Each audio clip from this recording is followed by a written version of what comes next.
Hey, High Vibers, this is Mike the Human. Thank you for joining another episode of High Vibe TV with the Tribe.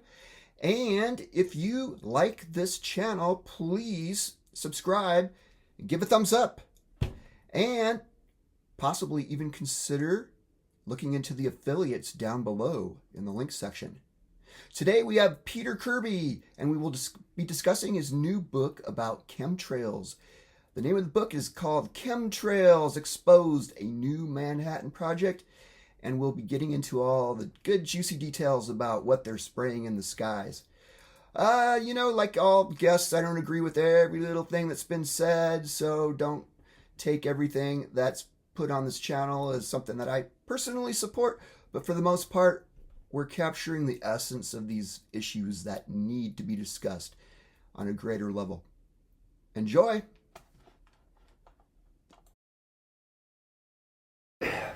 Hey, welcome to the show. I'm here with Peter Kirby, one of my favorite high vibers who has spent a lot of time researching the wonderful world of chemtrails and geoengineering. And we both live in Marin County, California, and he decided, hey, why don't we just do an in-person interview? So this is something new for me because I've never done this before. But I've actually had Peter Kirby's book. It's called Chemtrails Exposed, the New Manhattan Project for, I guess, about 5 years now. Did this edition come out 5 years ago? Yeah, it came out in 2020. And, but apparently you have a new book, or is it a new edition? It's a new edition. It's the ultimate edition. The ultimate edition. So Yes. What is different about this edition from the previous editions? Well, for one, it's a book and not a manuscript. And the difference between a book and a manuscript is that... Is this a manuscript? That is a manuscript. All self-published books are manuscripts, technically.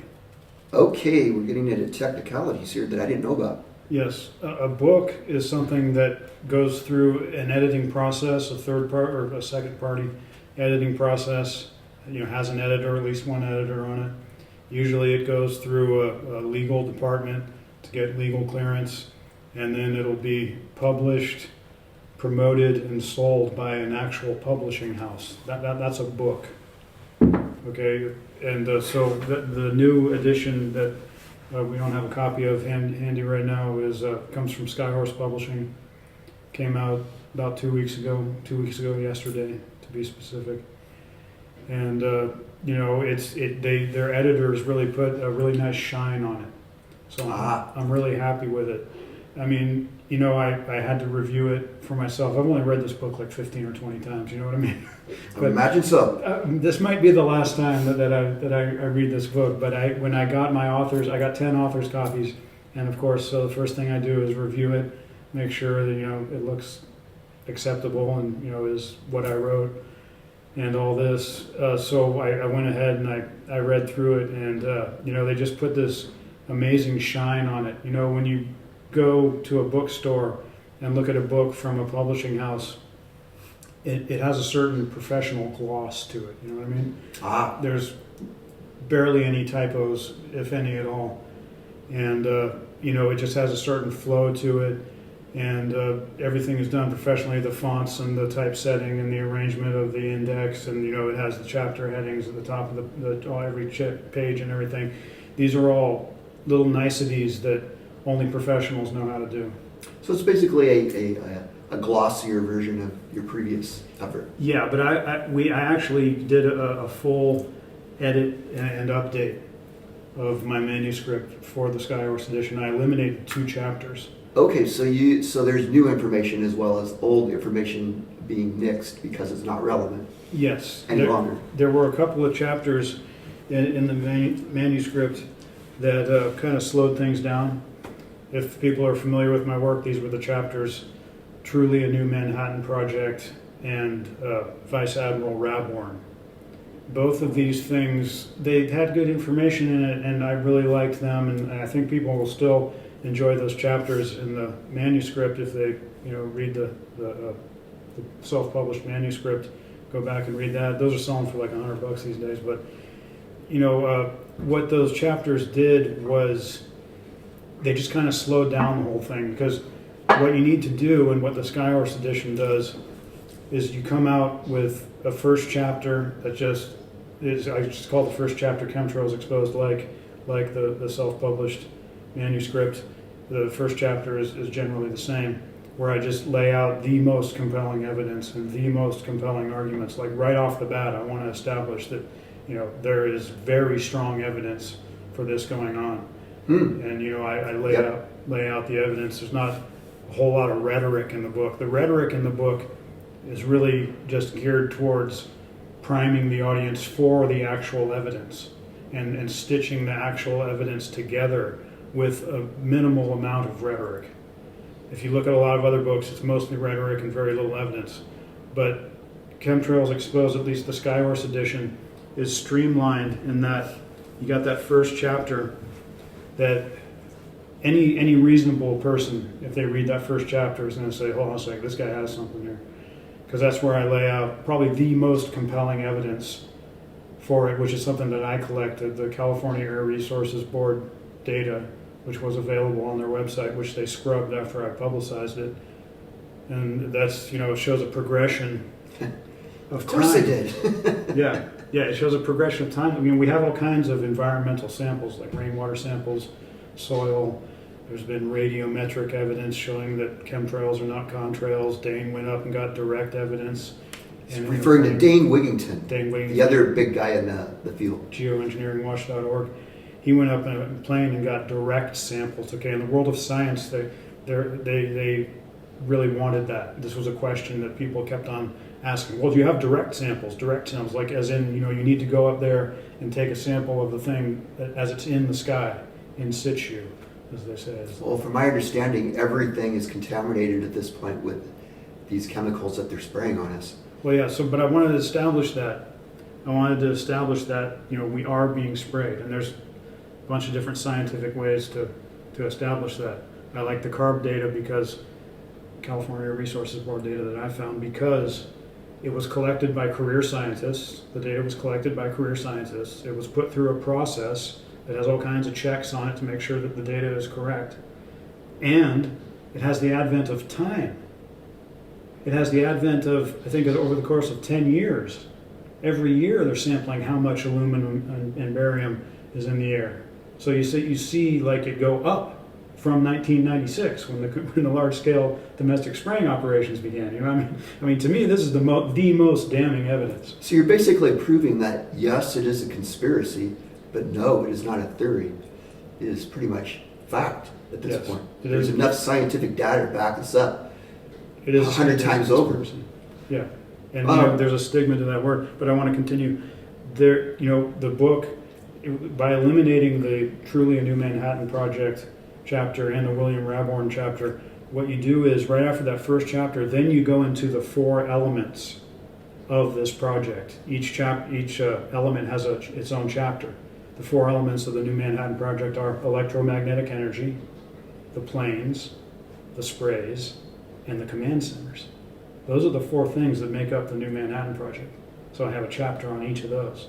The second chapter is the electromagnetic energy, specifically the evolution of the ionospheric heaters, such as the HARC facility in Alaska, the High Frequency Active Auroral Research Project. And there's a whole history of that. It goes back to space charge experiments. I show the whole history of ionospheric heaters and the HARC patents, how this stuff can control the weather and all that. And then the second chapter is about the planes, and that shows the whole history of large, covertly operating fleets of aircraft. And of course, the CIA has been the one that has been doing all of that. And that goes back to the Flying Tigers, and it went through Flying Tigers to Civil Air Transport, to Air America, and then that was all funneled into something called Evergreen Aviation, and how Air Asia and E-Systems plays into all this. You have the electromagnetic energy of the planes, and then the sprays, called fly ash, is the 4th chapter. That's the spray that Dr. Marvin Herndon, a world-famous PhD, along with, at the time, the sitting director of Monroe County, Florida Department of Health, Dr. Mark Whiteside, They wrote 28 peer-reviewed journal articles saying that, we have scientifically determined that this substance that they're spraying us with is this stuff called coal fly ash. Coal fly ash is the smoke that rises from burning coal. It's a toxic waste byproduct of the coal-fired power plant industry. And then the fourth chapter is the command centers and, command and control, because you're going to have something running this whole thing. I think as of today it's an AI, because the thing is just so freaking complex. I've heard, Celeste Salom? The name rings a bell. She was in FEMA, and she was a whistleblower, and she's been digging up all these industrial trade journals about a lot of these same topics, only she gets into synthetic biology, AI, nanotechnologies, all this. Anyway, she just was saying on the last show I saw of hers that they turned the whole weather system over to AI last July. So that implies that it was partially on AI before that, and that now they have the entire global planetary system on AI, and all of a sudden we're getting all these freakiest storms and stuff. Well, that would kind of make sense with the Air Force's report owning the weather in 2025. That was 2025. Yeah. Is what you're saying. So that's true. It would totally go with that date timeline. Yeah, and then we see James O'Keefe's expose at Davos, which came out on the day that my book came out, January 20th. This is just another coincidence in a long line. I'm sure. But he releases his expose where he's infiltrating Davos and recording all these elites talking about, oh yeah, we got these spraying programs, we're going to control the weather. It's stratospheric aerosol injection, or whatever the latest term for it is. They're always coming up with new terms. Stratospheric aerosol injection. Yeah, that was what John Brennan came up with at the Council on Foreign Relations. But that what you're saying about it being turned over to AI last year makes sense, because now when it reaches the point of where everybody's talking about it at Davos, that means they're monetizing it. Oh yeah, for sure. That means that they're ready to make money off this thing. You know what I mean? And they're bringing in everybody into it. Probably in last year's Davos they weren't even talking about it because it wasn't ready. I'm just speculating on that, but it sounds logical. Yeah. So at a certain point, they're going. All these companies that are involved in all this stuff, they want to go public. They want to be legitimate companies that are saving us from global warming and spraying everything and running the weather, and just turn all of Earth's systems into, corporate ventures. Yeah, they always try to paint themselves as saintly, like they're actually doing us a favor by killing us off. Well, yeah, you could be saintly. It depends on who your God is. Exactly. One question I would have is, why did you choose the name Chemtrails as a part of your title? Because when you look up chemtrails in a search engine, all you'll get is a conspiracy theory. But yet if you type in geoengineering or weather modification or stratospheric aerosol injections and all this, then you'll actually get scientific data. Did you do that for a reason? Yeah, it was a conscious choice. Okay. It was a conscious choice. It was because of the audience that I'm addressing. Okay. It's more of a vernacular term that people are familiar with? I'm interested in addressing the general public. That's my audience. The audience that I address is the global population.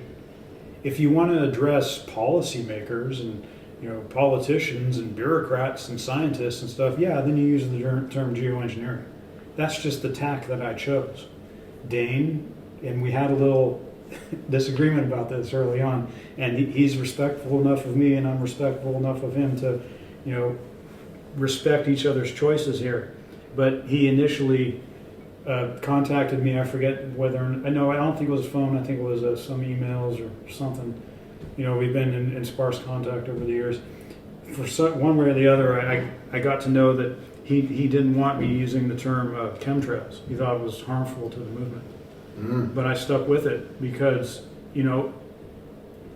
just because of that fact. I'm a media guy. You know what I mean? I say geoengineering, people don't know what I'm talking about. At least, when I started in this thing. I started this thing in 2009. I mean, you say geoengineering to somebody in the 2010s, and they're like, huh? But now I mean, you'd be lucky if they've heard of the term chemtrails. You know what I mean? But well, it's actually a good thing too, because you're both covering different aspects of the same topic. Absolutely. And you're capturing different audiences. And Absolutely. eventually, it'll all come together where everybody knows all these terms, which is happening more and more every year now. I think like 30 states have legislation. Correct. Which is encouraging. It keeps on growing. It's every time I turn around, there's a new state introducing new legislation. Yeah, so they don't make legislation just based on theories, do they? No, we're just beating down their doors. I mean, these lawmakers, most of them, they're kind of reticent to tackle this issue, but I mean, they have an obligation to their constituents. You know what I mean? They have, ultimately, I know they don't. You mean politicians work for us? Yeah, I mean. Oh my God. They don't act like it most of the time, but some If of at them all. do. But some of them do, and we're basically just beating down their doors and saying, "Hey, do something about this. Here's the evidence. I want you to get this bill out there. Do your frickin' job." I don't care if you think it exists or doesn't exist or whatever. I'm not asking you to be an expert on this subject. I'm asking you to get this legislation out there and get doing something about it. Listen to the experts on the subject. Well, now we have, that's the great thing about Dane's work and Marvin Herndon's work and Dr. Mark Whiteside's work and my science advisor's work and my work, is that between, I think, the five of us. Have you heard of Elena Freeland? We're bringing, an incontrovertible case. Yes, I've heard of Elena Freeland. Yeah, she has books about this too. Yeah, her books are no good. Really? Yeah, we're going to talk about that. Okay. I already spilled the beans on this on my show. I have a show on Rumble called The Abstract. Okay. And I had an agreement with her before her latest book came out, whereby I said, hey, send me a copy of the book and I'll do a review. And I didn't know what the book was going to be about or if it was going to be any good or anything. But anyway, her latest book came out, Geoengineered Transhumanism. That came out, I guess, about 3 or 4 years ago. Yeah, I have that one. Yeah. And I read it. And I was just really disappointed in it because it's not about chemtrails. She calls it one of her chemtrails books. And it just revealed to me, what the problem with her work has been all along. She has 3 books that she says are about chemtrails. The first book is about chemtrails. It's not like earth-shattering or anything. It's really like a whitewash, kind of a milquetoast kind of a thing. It has some compelling information in it, not that much. But it was about chemtrails. And then she had, her second book was called Under an Ionized Sky. And it was kind of about chemtrails. She's talking about this space fence thing that no one else talks about. It sounds like she invented it herself. But it's like kind of about chemtrails, and then she goes off into all these other areas. Her book that's called Geoengineered Transhumanism, it's not about chemtrails at all. It's not about geoengineering. It's not about transhumanism. It's just, she just lays out these different examples of mad science that are harmful to humans. And then she says this is transhumanism. It's not transhumanism. She makes no case for transhumanism in that book. So, it repelled me, and I wrote basically a negative review of it. I mean, I didn't write it on Amazon. I put the episode on my show. But, and then when I challenged her about that and said, debate me publicly.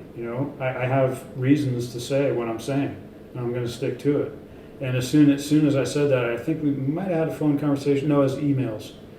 But as soon as I challenged her on that, she runs away. She ghosted me. I never heard from her since.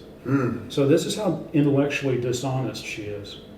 When someone comes to me and says, I have a problem with your work, this is wrong, and I think you should fix it, I look at it and I say, I wonder, is this person right? Am I wrong? And, should I change that? I consider it. That's healthy. That's constructive criticism. What I offered her was constructive criticism in a very collegiate manner.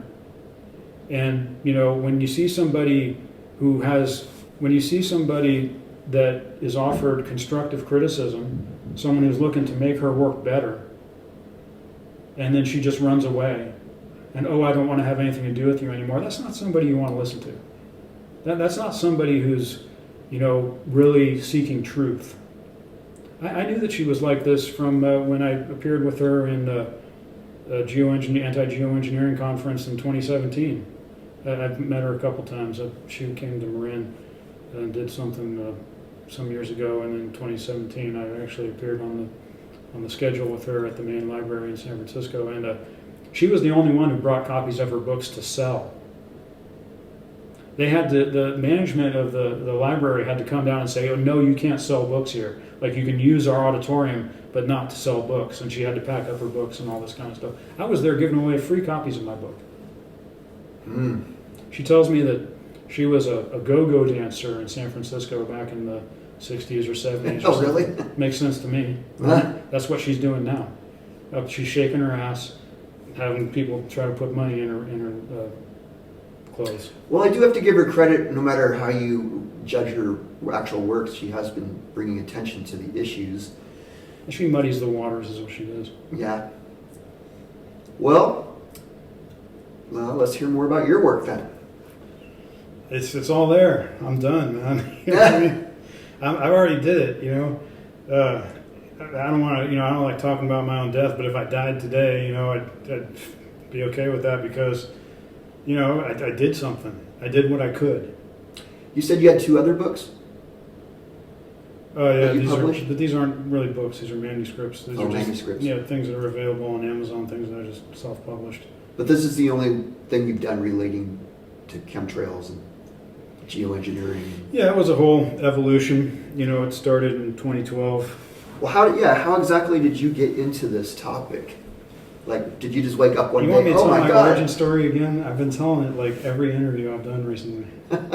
Well, let's like we were talking earlier. Let's go way back, because I've been telling my origin story, on chemtrails. Like, how did go back to. Everyone's always asking me that because they want to know, like, is he a CIA agent? Because Dr. Meryl Nass told me one time. I think she called me. I think it was on the phone, and she says, if you know who Dr. Meryl Nass is, she's big in children's health defense, close with the RFK and everything. She's my fairy godmother. And she says to me, I'm having a little difficulty believing that you wrote this all by yourself. And it was the highest compliment I've ever had. Because, and this is what, and, I don't like to toot my own horn, but I think a lot of people in the new media were kind of like sniffing me out. And who comes to mind is Sarah Westall and Carrie Cassidy. They're thinking like, hold on, this guy's coming forward with like way too much really great information. There must be something wrong here, But I guarantee you it's just been all me and my science advisor. I guarantee you. But anyway, let's go, and that all started in 2009. But let's go further back. The reason I'm able to come to the table with such compelling information and articulate it and convey it to the public in a convincing fashion is because I'm not new to this. I knew that I wanted to be an artist when I was 12 years old. I wanted to be a filmmaker. And so that's what I went about being.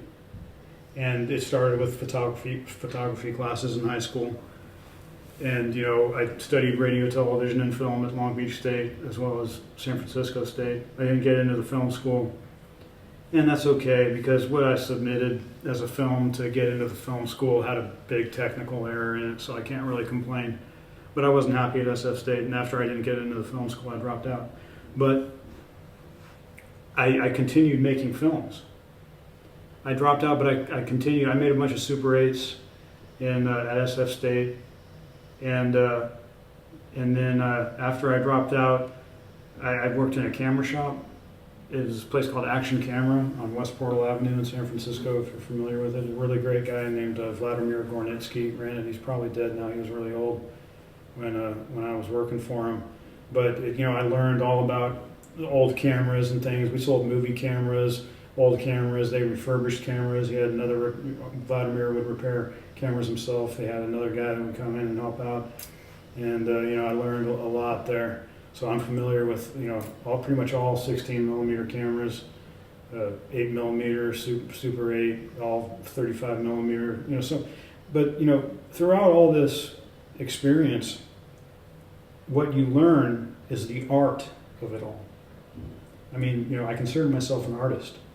And the reason why you look at my stuff and it hits you on a gut level and you understand it is because I've spent my almost, ever since I was 12 years old, I've spent basically my entire life thinking about and learning how to express myself, and in a way that people are going to understand, and people are going to be able to latch onto it. I've learned later that it has to do with something called at a quantum level, where it's like a visceral thing, where you understand. You don't have to strain to understand. I don't want the audience to strain their brain in trying to understand what it is that I'm saying. You know what I mean? I don't want to go on to I don't want to be like a scientist, going on for hours at a time about all this highly technical stuff and all this jargon and everything, and then you got to be super knowledgeable to even understand what he's talking about. I want to talk to people, so that I want to dumb things down is what I do. There's an art to it. There's an art of dumbing things down. There's an art of making things simple. Making it pop culture friendly. Yes, absolutely. That has been my goal. My goal has been to mainstream this thing. And see, that's why I chose the term chemtrails. And, that's why I always held out for the best. Because I didn't want my message to go out in some way that no one heard it. You know what I mean? I never offered my book to anybody except Skyhorse. Because I knew that they had it. They had it. You know what I mean? They were speaking to the public in a way that the public understands. They aren't like, up in some ivory tower somewhere like, oh, we're the intellectuals, we're the scientists, and, we can speak in such big words that the public doesn't even understand us. Ha, ha, ha, look at us, how great we are. That's not what I'm doing. You know what I mean? I'm not appealing to them. They're the enemy, as far as I'm concerned. So, but anyway, I was doing there's this whole process of, the art of it all, the English of it all, the spin that you put on things. Like when you write, it's incredibly important. The words that you use, each word and where it is in the sentence is incredibly important as to, this is linguistics. As you said, you've studied linguistics. Linguistics is a bitch. You're also like turning disclosure into an art form. Yes, that I want to popularize it. I want other people to look at me and my work and say, I want to do that. You know what I mean? Inspiring. Yes. I want people, just your common person, not people with degrees and this or that and the other thing, and scientific experience and all this kind of stuff. I want people, just regular people, to look at my success, which I hope is a success. I haven't seen the sales numbers yet for the Skyhorse edition. I'm asking, they haven't given them to me yet. It only came out 2 weeks ago. But I want people to see what I've done and say, hey, you know what? I can do that. I want to make it simple. I want people to be inspired by what I do, not intimidated. And I want a society of people that whenever they see corruption, whenever they see anything wrong in society, they say to themselves, you know what, I'm going to hop on the internet and I'm going to expose that. That was the original impetus for me getting into the chemtrails thing. I would imagine at this point your book has been very inspirational for some of the legislation and some of the things that have been going on since the first... I'd like to think so. I mean, because there's really not a lot of publications out there regarding this material. There are the books that I recommend are mine, Marvin Herndon's book on it. Marvin Herndon has a lot of self-published books. Some of them actually self-published manuscripts. He might actually have a book or two that was actually published by a publishing house. But anyway, he has a book that's available. I'll just call it a book, just to not be technical. He has a book available on Amazon called Chemtrails Are Not Contrails, The Face of Evil. And that is an excellent book. It's a short book. It's only like 100, 150 pages, something like that. But it lays out just lots of really great scientific evidence for all this. And I recommend that book. I also recommend William Thomas's book from 2004, Chemtrails Confirmed, which was a whole bunch of good old-fashioned legwork journalism that he did when the large-scale domestic spraying program started in the mid-90s.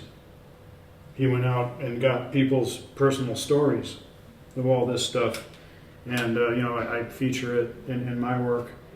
And those are the only three that I recommend. There's a whole bunch of other books.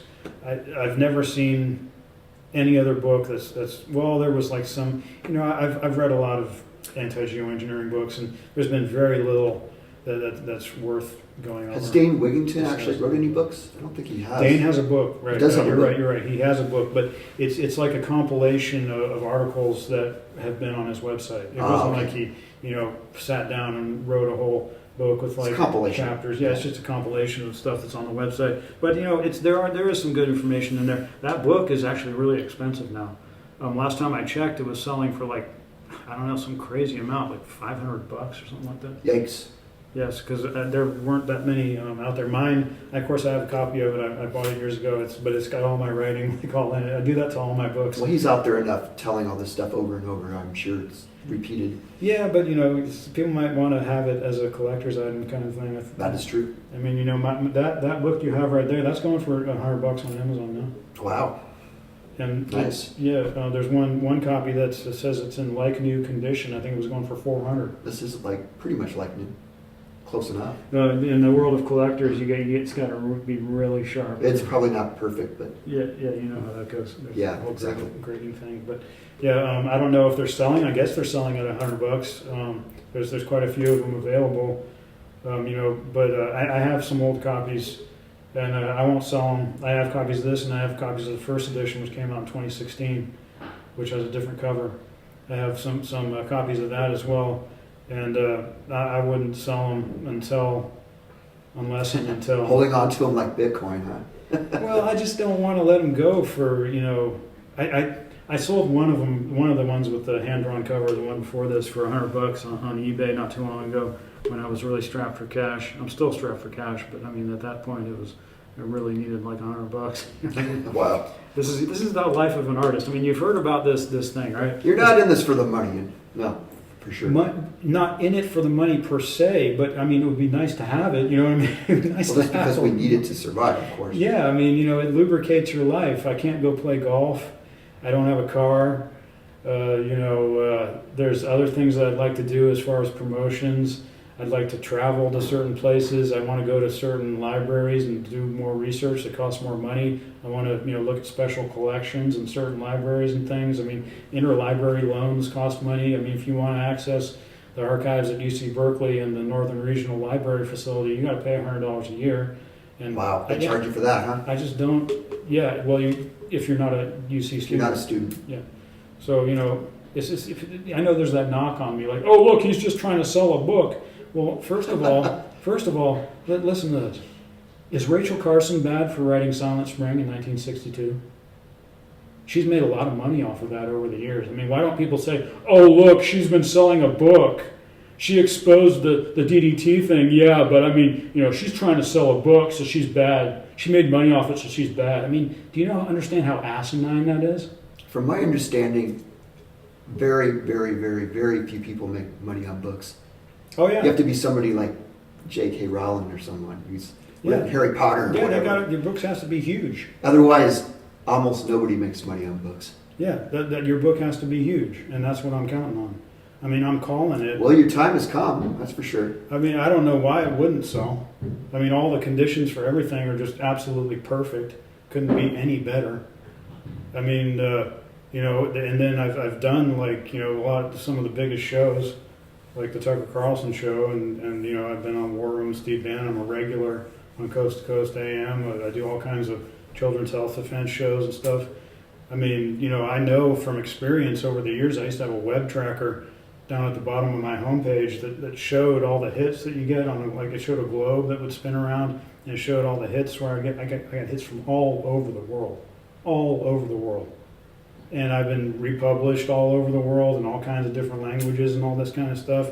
And now Skyhorse is finally getting it, and they have this whole apparatus to promote it and sell it and all this stuff. And the bills are moving through the state houses. I mean, this book, provides all the information. When you read this book, at least the Skyhorse edition, well, this one too is in the, but I mean, when you read the book, you gain complete clarity as to what's going on. The Skyhorse edition is that one with the bright red color. Yeah. And I saw it was available on Kindle, and there's a physical copy. And any others? Like, is there audiobook or anything? It's available, well, you know, there's a, Skyhorse has published the hardcover and the ebook. Those are the Skyhorse editions. This is available, you know, if you go to Amazon, there's the hardcover, the audiobook, the paperback, and the ebook. So if you click on the paperback, then you get this, because Skyhorse hasn't published a paperback yet. Okay. As soon as Skyhorse publishes a paperback, then I guess this will have to move to a separate page of its own. It's just a matter of time before they do that, I'm sure. Yeah, and they're in control of that, so I don't control that web page anymore. Skyhorse does. So that's up to them how that works out. But there is an audiobook available. The audiobook is me reading the second edition, the self-published second edition. So the audiobook is still available as well, and it's available at the normal Audible prices. So yeah, it is available. So considering you did chose to use chemtrails as part of the title of your book, does that mean you only pretty much focus on the contrails and chemtrail stuff that's started around the 90s, as opposed to going back to weather modification that goes all the way back to the 1890s or something like that? I focus on this project. I focus on the New Manhattan Project. I focus on this second generation system of weather control. And chemtrails, what you see, the lines in the sky, are, you know, one of the four parts of it that we went over a little earlier. And but you know, this whole project has roots going back over 100 years. Yeah. And I talk about that in the book. There's two different ways you can say it goes back over 100 years. One way is with Savant Arrhenius and the Stockholm Physics Society, when Savant Arrhenius came up with the theory of man-made global warming. At least he popularized the theory of man-made global warming, and they were all into, you know, like weather modification and all kinds of stuff, you know, atmospheric electricity and all these things that are germane to today's New Manhattan Project. So, you know, I go over all that in the book. But then also, you can say it's over 100 years old just by the whole area of science, the whole field of study pertaining to the manipulation of atmospheric particles with electrical and electromagnetic energy. Of course, you know, early on it was just electrical energy.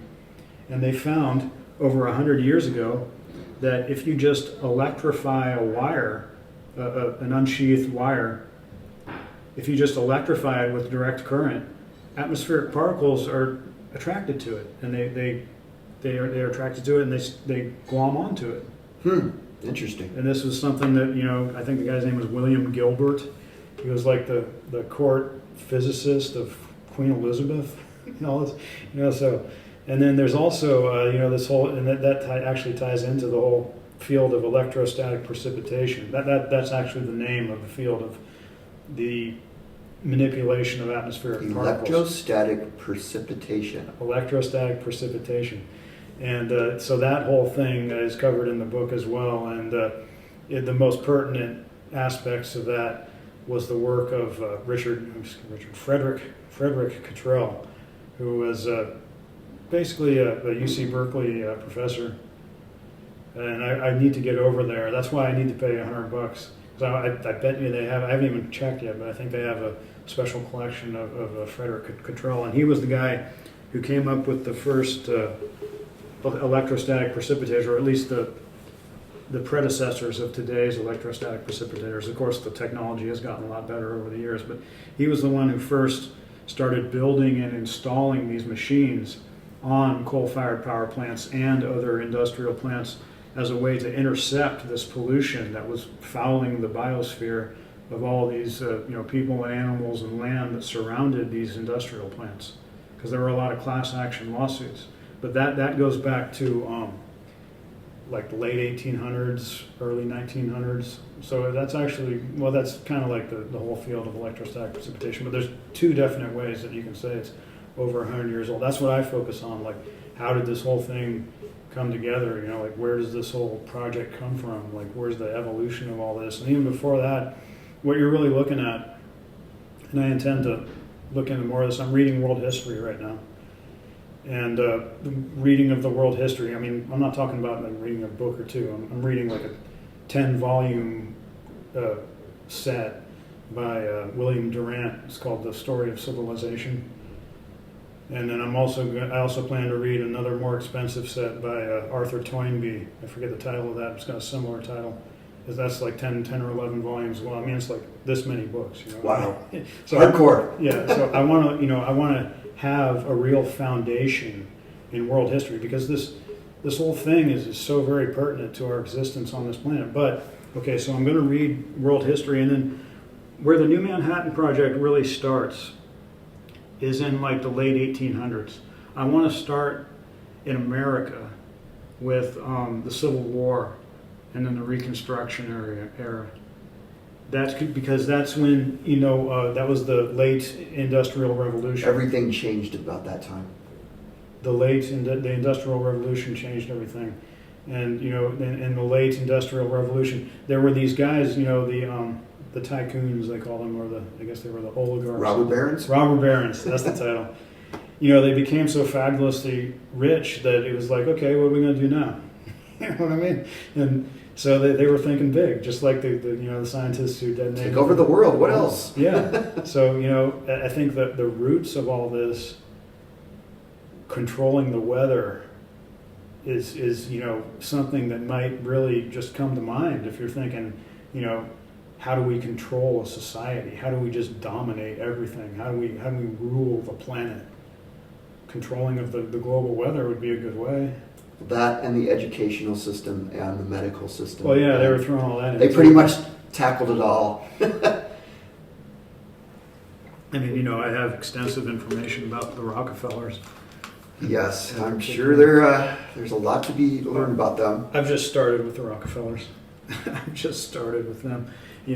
Have you gleaned any insights into motives? All the everybody theorizes that this group is against us for that. They're trying to depopulate the world. It's aliens who've invaded and are trying to take over the planet and blah, blah, blah. And then there's also more optimistic people who are like, oh, they're doing this to help us, to block out the excess radiation from the sun and all this kind of stuff. In my cynical view, I tend to think it's more negative than positive, but what have you discovered in the process? Well, their stated motive is, we're saving you from global warming, don't you know? Yeah. Which is about the dumbest thing you can possibly ever imagine. Because when you spray things out of planes and create artificial cloud cover, guess what? You're trapping heat. You're making it warmer. It creates the greenhouse effect that they keep saying is carbon dioxide is responsible for. The entire SRM geoengineering thesis rests on this idea that you spray things out of planes and create artificial cloud cover. That makes the planet cooler, you see, because it reflects sunlight back into space. I mean, just basic atmospheric physics tells you cloud cover actually increases temperatures down here where the humans are. You know what I mean? It's just like the most garbage concept. It's just dumb as a rock. And yet they just do it. The geoengineers, they've been going on about this for decades and decades. They're like, global warming is getting real bad. You're going to have to spray you. And, while the program is going on. But the real motives, of course, are very different. And, primarily it's been developed as a weapons system. So the whole notion of weather and war comes into play.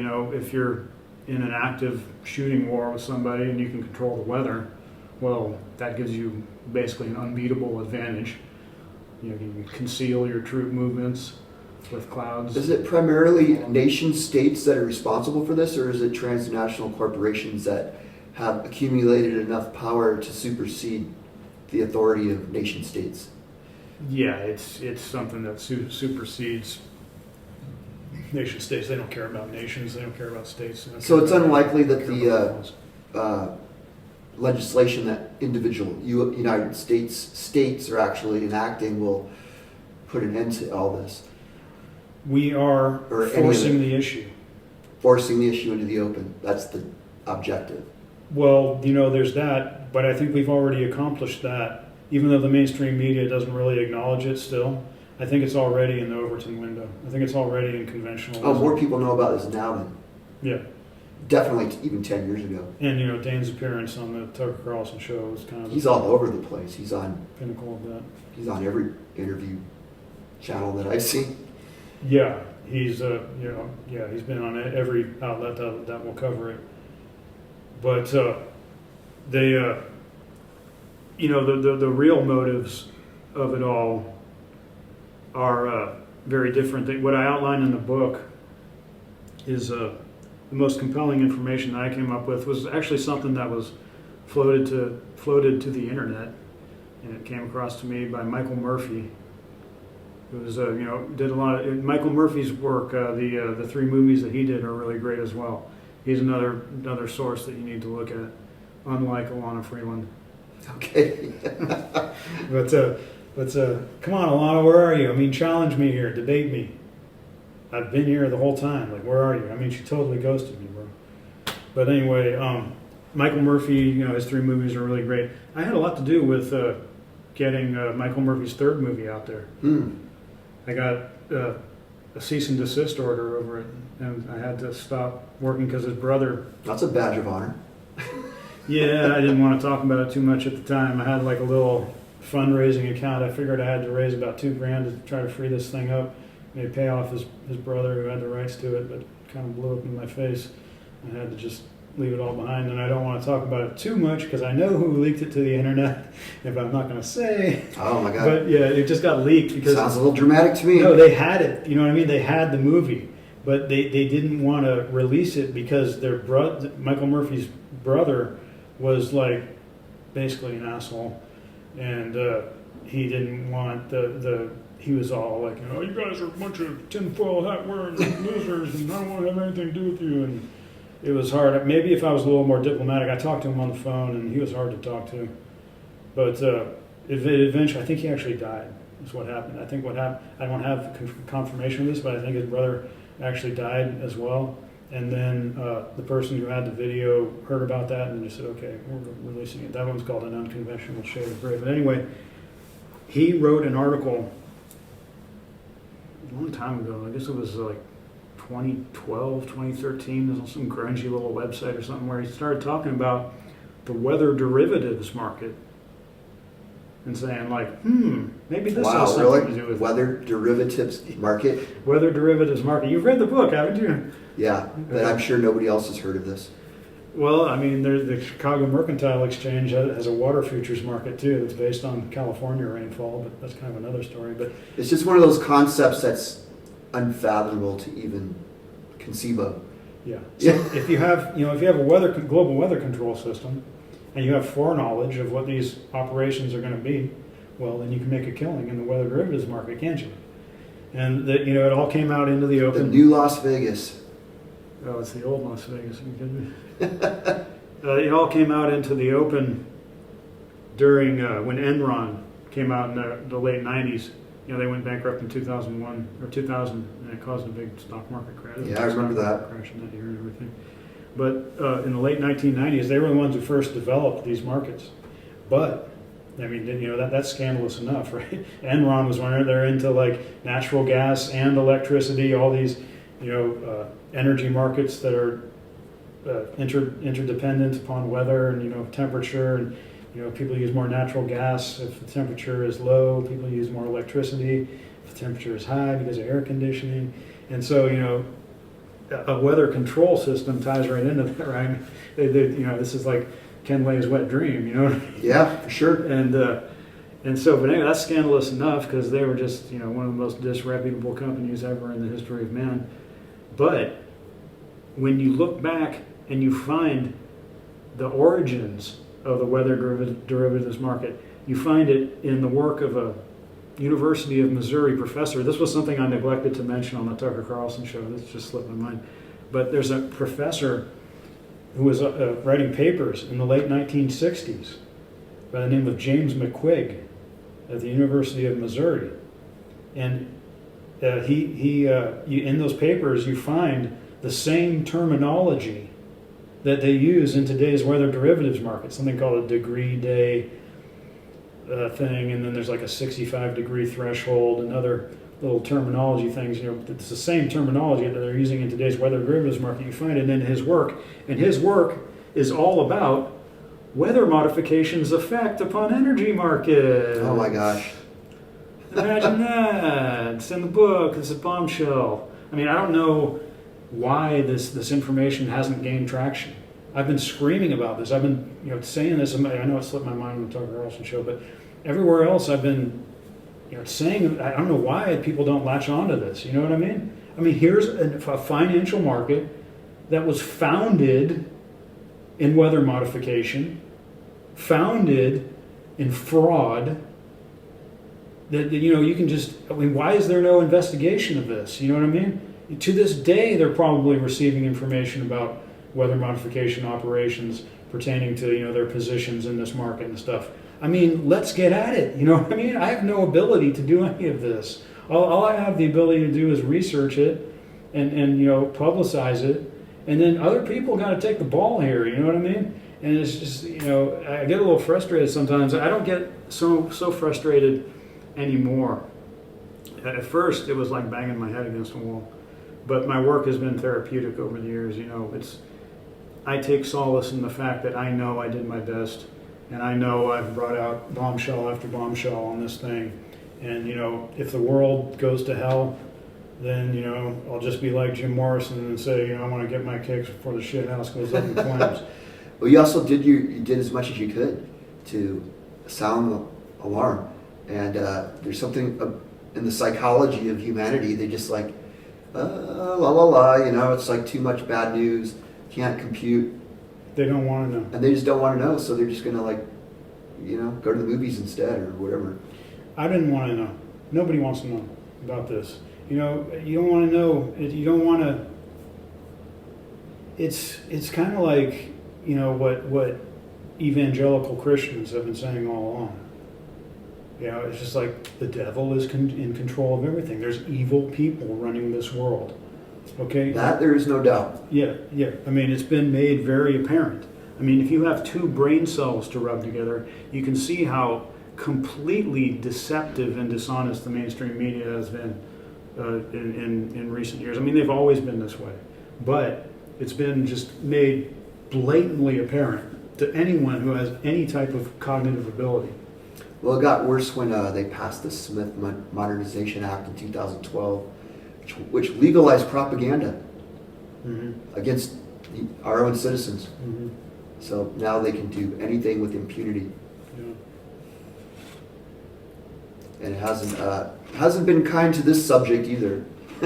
Well, no. I mean, they're impugning themselves every time they say, "Oh, look at these tinfoil hat conspiracy theorists. Here's the guy talking about chemtrails, which we know are not real." I mean, this is supposed to be objective journalism. I mean, do these people? That's pretty pathetic, isn't it? Almost every single article, it's like, okay, they're passing this off as journalism. I mean, this is an opinion piece. You know what I mean? It's propaganda. Yeah. That's all it is. Yeah.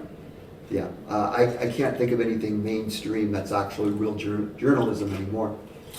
No, I mean, even a lot of the alt media has kind of gotten infiltrated. Well, what's been predominant and what I practice as well, it's activist journalism. Activist journalism has become predominant, and I admit to it, but I'm doing it in the name of the Lord. I'm doing it for the good of humanity. I'm doing it because I want to see things better.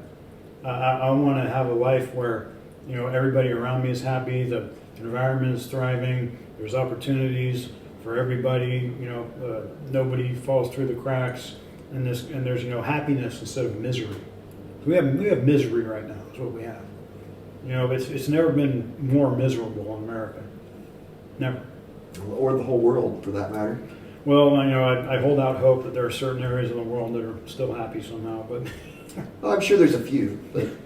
No, because the New World Order is coming, man. I mean, they are coming full on. This is a full court press against humanity. Every aspect of our lives. Well, supposedly the Fourth Reich Nazis took over the entire planet and corporations around 1952 or something. But they're definitely making their move towards that digital currency system where they can control us all digitally. As Catherine Austin Fitts calls it, a digital gulag. Mm-hmm. And they're very close to taking those last steps. And I'm sure the whole chemtrails, weather modification, and all that, it goes into that greater, hegemonic fantasy land that they're trying to bring to fruition. It plays, it plays to their favor in a lot of ways. I mean, one is just they're dumbing us down. I mean, they've been very successful at doing that too. Physically, killing us, physically killing our brains with this stuff. I mean, we have Dr. Blaylock and his work on Alzheimer's. The substance that we're being sprayed with is particulate matter, which has been correlated to Alzheimer's, and barium and aluminum, right? Particular substance. Amongst other things. Coal fly ash has also been linked to Alzheimer's. I mean, Dr. Blaylock talks about how the aluminum comes in through the nose and goes straight to the area that's most affected by Alzheimer's. And so Alzheimer's, makes you just basically a vegetable. And that's what they want. That's what the globalists want. They want a bunch of dummies they can just run right over. And that they don't have any more use for America. They don't have use for smart people anymore. There was a time for them where they built America, where they were into, like the Rockefellers, they're building things, and industrial plants, the Industrial Revolution, on and on and on. And that was good for them at the time. It was like, okay, this is what we're doing now, we're building America. But now this is the time where they're destroying America. Because this is what they do. It's called the grand chessboard. Or there's another word for it, I forget what it is. But, as Zbigniew Brzezinski wrote the book, The Grand Chessboard, and it's all about how the elites cause nations to rise and fall. But, see, they've been doing this all over the world and probably hundreds of times to different countries. But if they're able to do it to America, then humanity falls. Yep, we're the last stronghold. And they're coming. And so, they got this program where they're spraying us, and then they got the electromagnetic energy. I mean, they're dumbing us down. They're inserting thoughts into our brains. They can do it over vast distances with ionospheric heaters. They can bounce signals off of the ionosphere. Electromagnetic energy that influences your moods, thoughts. Is that one of the many uses of the HARP project? Yeah. HARP is like a... Which is more than the one in Alaska. There's a lot of them across the planet. Yeah, there's a bunch of them, a bunch of big ionospheric heaters all over the world. There's actually quite a few different ionospheric heaters in Alaska, or there have been. It's been a hotbed of ionospheric heater activity. Most notably, the other one was called High Pass. But they're hitting us with the electromagnetic energy. I mean, they're hitting us with the electromagnetic energy through any internet-connected device. True. Cell phones are the biggest weapon of all. All cell phones can produce the same type of electromagnetic energy that is needed for influencing one's moods, thoughts, and bodily functions. That functions in the EMF and the VLF range, very low frequency and extremely low frequency ranges. These are the same frequency ranges that your brain operates on, which is the same frequency as the resonance of the Earth, the Schumann resonance, or around in that area. And so, they're manipulating you, they're manipulating the Earth and everything on a fundamental level. My science advisor, who's an expert in electromagnetic energy, describes electromagnetic energy as the fabric of space and time. Mm-hmm. So do they spray these chemicals and then manipulate them somehow with the frequency HARP system? Do they work in tandem in some way that? Yeah, I mean, I've been talking about it's all in the HARP patents. When I say the HARP patents, these are 12 patents that were assigned to Arco Power Technologies Incorporated, which was a subsidiary of Atlantic Richfield, a Rockefeller company. All of the 12 HARP patents were assigned to them, And it goes over, you know, what HARP does, what it can do, what the capabilities of HARP are, and a lot of it has to do with weather control, weather modification. There's other things that it does. Like I say, it's a multi-tool. There's all kind of communications disruptions, destruction of. They can do like a Tesla's death ray thing, have very high-powered electromagnetic energy, go down and destroy things. But they're hitting us with all that. And this is, you know, when I say it's at like a fundamental level, this goes back to the original Manhattan Project. They're unlocking the fundamental basic building blocks of the universe. When they split the atom, when they got down, see, it's all in science. It's all about small, not big. It's all about getting down to the most fundamental things that comprise our reality. And so when they were able to get down to the atomic level, that's when they're really screwing with the building blocks of all life on the planet. And so, you know, that's where the New World Order is coming from. That's their perspective. You know, they're knocking your legs out from under you. And they want, what they want is a society that they dominate, full of just idiots and you know, people that just can't think straight. And you know, they've been doing a very good job. You know, one of the things that really hit me on a gut level when I first started getting into all this kind of stuff, when I realized kids are getting like 60 shots before they're like 50. I mean, I get a little choked up talking about it to this day. You know what I mean? I mean, it's just unimaginably horrible. But I mean, they've ruined generations Y and Z, particularly Generation Z. These kids cannot think straight. You know what I mean? There's very few kids that have grown up with parents who had enough sense to not give them shots. Very few. Most kids are, you know, they're required to get all these shots to attend public school. Your average family can't afford private school. They can't afford homeschooling. They need to be able to send their kids to school so that they can go to work and make money. You know what I mean? The globalists have us between a rock and a hard place. And it's just disgusting. I mean, it's just so evil what they do. It's unfathomably evil. You know, and that's their perspective. That's where they're coming from. That's just who they are. I have somebody who I trust and I love. I don't want to say her name because we'd get into something I don't want to talk about, but she says, you know, society is comprised of two types of people: the seeds of Cain and the seeds of Abel. And, you know, this is a biblical thing. She loves God, right, and everything. So, you know, and you know, the more I think about that, the more it makes sense. It's just like, it's kind of like, you know, the difference between a man and a woman. It's very difficult for a man to understand a woman, but it's also very difficult for a woman to understand a man. You see what I mean? It's very difficult for a person with a good heart to understand someone with an evil heart. And it's very difficult for a person with an evil heart to understand a person with a good heart. You know what I mean? So they think that they're just fine and dandy and this is all wonderful and everything. You know, that's their perspective. This is just who they are. It's just how their life has been. It's just a world of trampling and being trampled upon. And, you know, I've seen this, you know, that's from George Orwell, 1984. But, you know, I've seen this time and time again throughout my life. I just kind of always wrote it off, you know, because I've spent my entire life in and around San Francisco, and I've known the elites of the world directly, personally. I mean, we're talking family, friends. And I've been public about this, so I'll just say the name Warburg. Okay? So, but that's just one thing that I've been exposed to. I've been exposed to them and their group. Of course, I rejected it, and that's why they hate me. But I've been exposed to that, and then also the lowest rungs of society. I've been friends with people that didn't have proper floors in their house.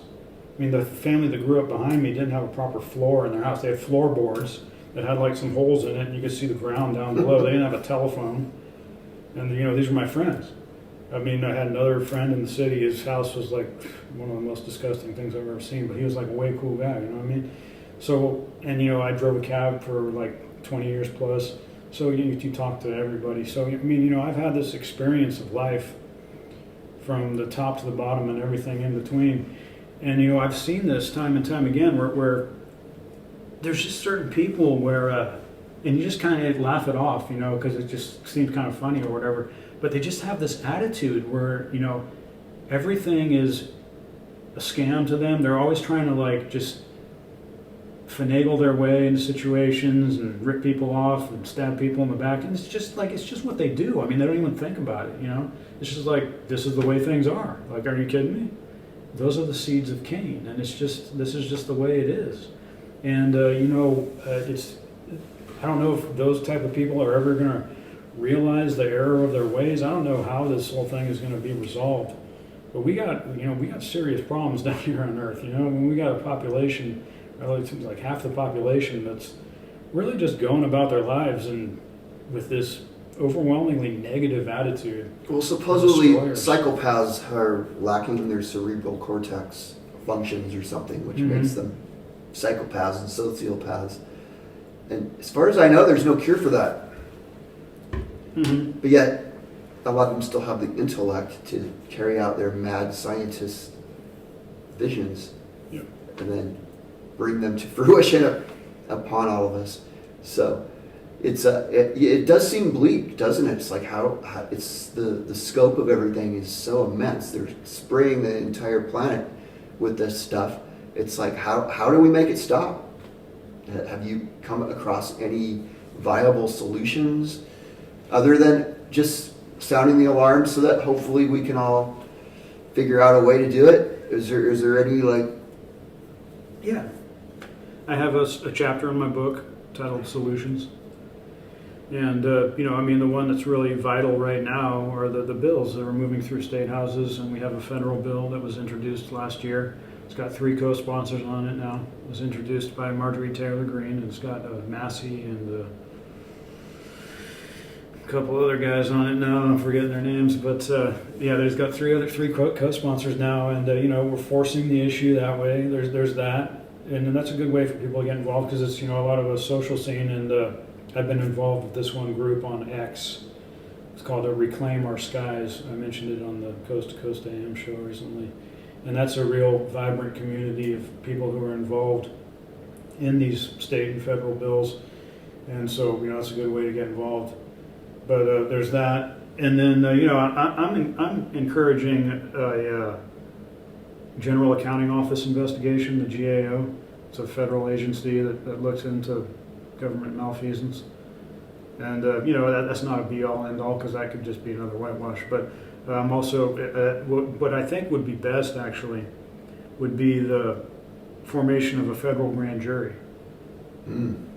Because, you get the right people on this. First, you need a special prosecutor, apparently, and then special prosecutor brings in people to investigate. I'm not exactly sure on how it works. I'm not a lawyer, but you bring in people to investigate this, and they get subpoena power. And, I'd love to subpoena the Mitre Corporation. I'd love to subpoena Halliburton. I'd love to subpoena Boeing. I'd love to subpoena Raytheon. So it's not possible to do that at the moment? The mechanisms are there, but the enforcement is not. Well, there are laws. They're violating all kinds of laws. But, there's no enforcement of these laws. And, we need to know that we need to know who's doing it. That's why I chose my tack of finding out who's doing it. Dane, God bless him, he's sounding the alarm and saying that this is going on, and he's talking about the horrible environmental implications of all this. And we now, I think, it's in the Overton window in conventional wisdom, and we understand that this is going on, at least people with brains. And so the next question becomes, okay, well, who's doing this? And Dane has been vague on it because he hasn't studied who's doing it. He's just been looking at what the effects of it are and what it is that they're doing. My research has always been focused on who is doing this. This is what I've always wanted to know. And I can tell you who's doing it. Big tech is the head of the snake. And then there's all these other companies that are involved, apparently involved. I don't want to get sued. The MITRE Corporation. Allegedly.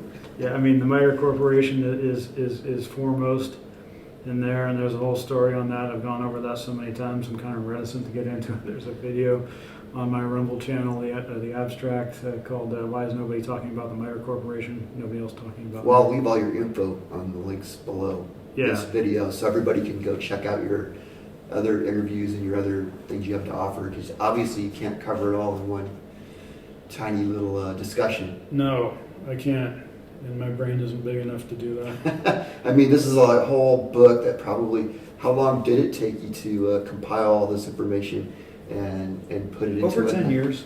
So that's a whole decade's worth of condensed research. That's where most of the 10 years work went into the self-published second edition. I did a revision for the Skyhorse edition. I did a full revision of it and an update, so it's different, like we were talking about before. But the second edition has the bulk of my research and writing on it, even a little more. Like, I actually slimmed things down. There's actually more in this one than there is in You streamlined it. Skyhorse edition. But the Skyhorse edition does have some updated information in it as well. So what exactly is new since or is there anything you can talk about that's in the new book that's new as opposed to what's in the older editions?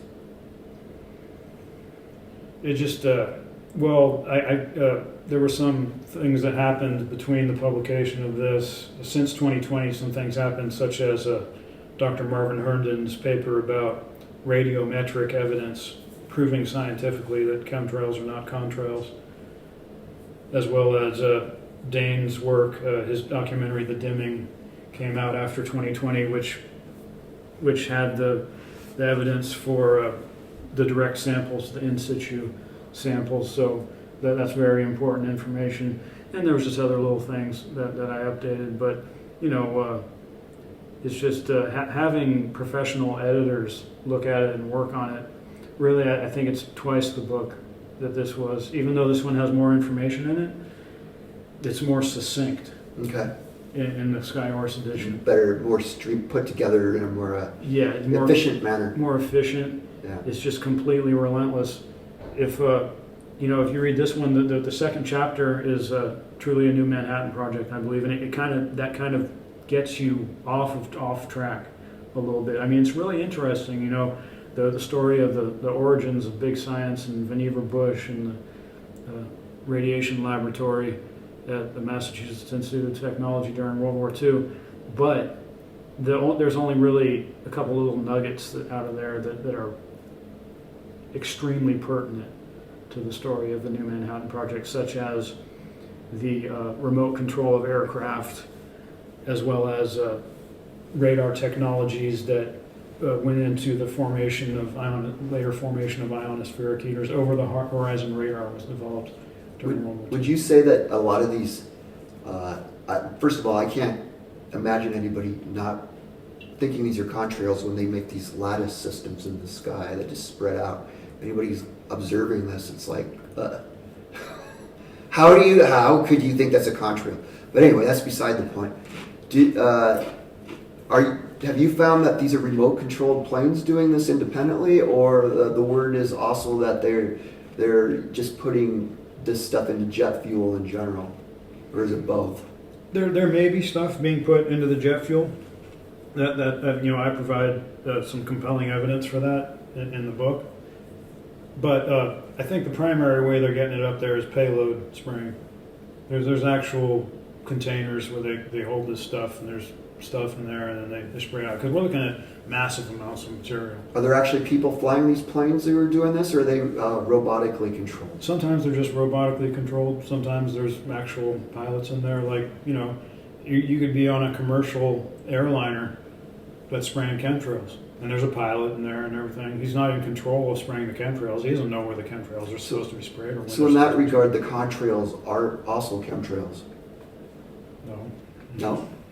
No, what I'm saying is that if you see lines coming out of a plane, and pilots should be aware of this. I mean, pilots should be speaking up. Let's get into the pilots thing. I've gone too easy on the pilots. They have cushy jobs. They don't want to speak up. Exactly. Exactly. And it's time for them to stop playing around here. Because, I mean, they're complicit. Yeah, they're complicit. Morally and legally. Yeah, we've had way too many retired pilots coming forward saying, no, the plane is not supposed to leave these gigantic lines that stretch from horizon to horizon. There's something going on here that we need to get to the bottom of.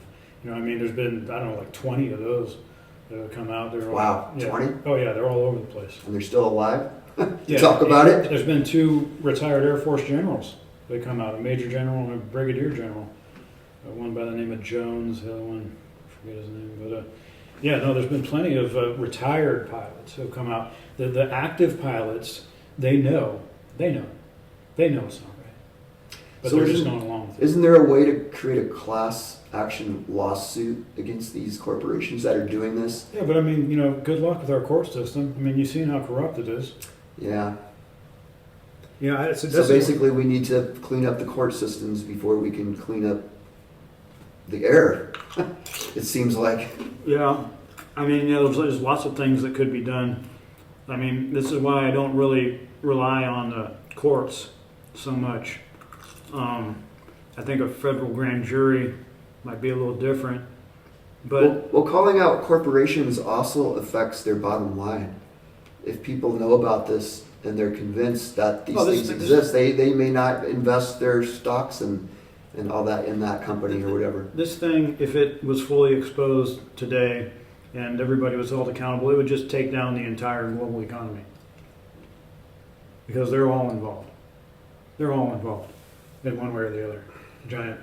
Well, that's encouraging. Multinational corporations. And so, this is the resistance that we're up against.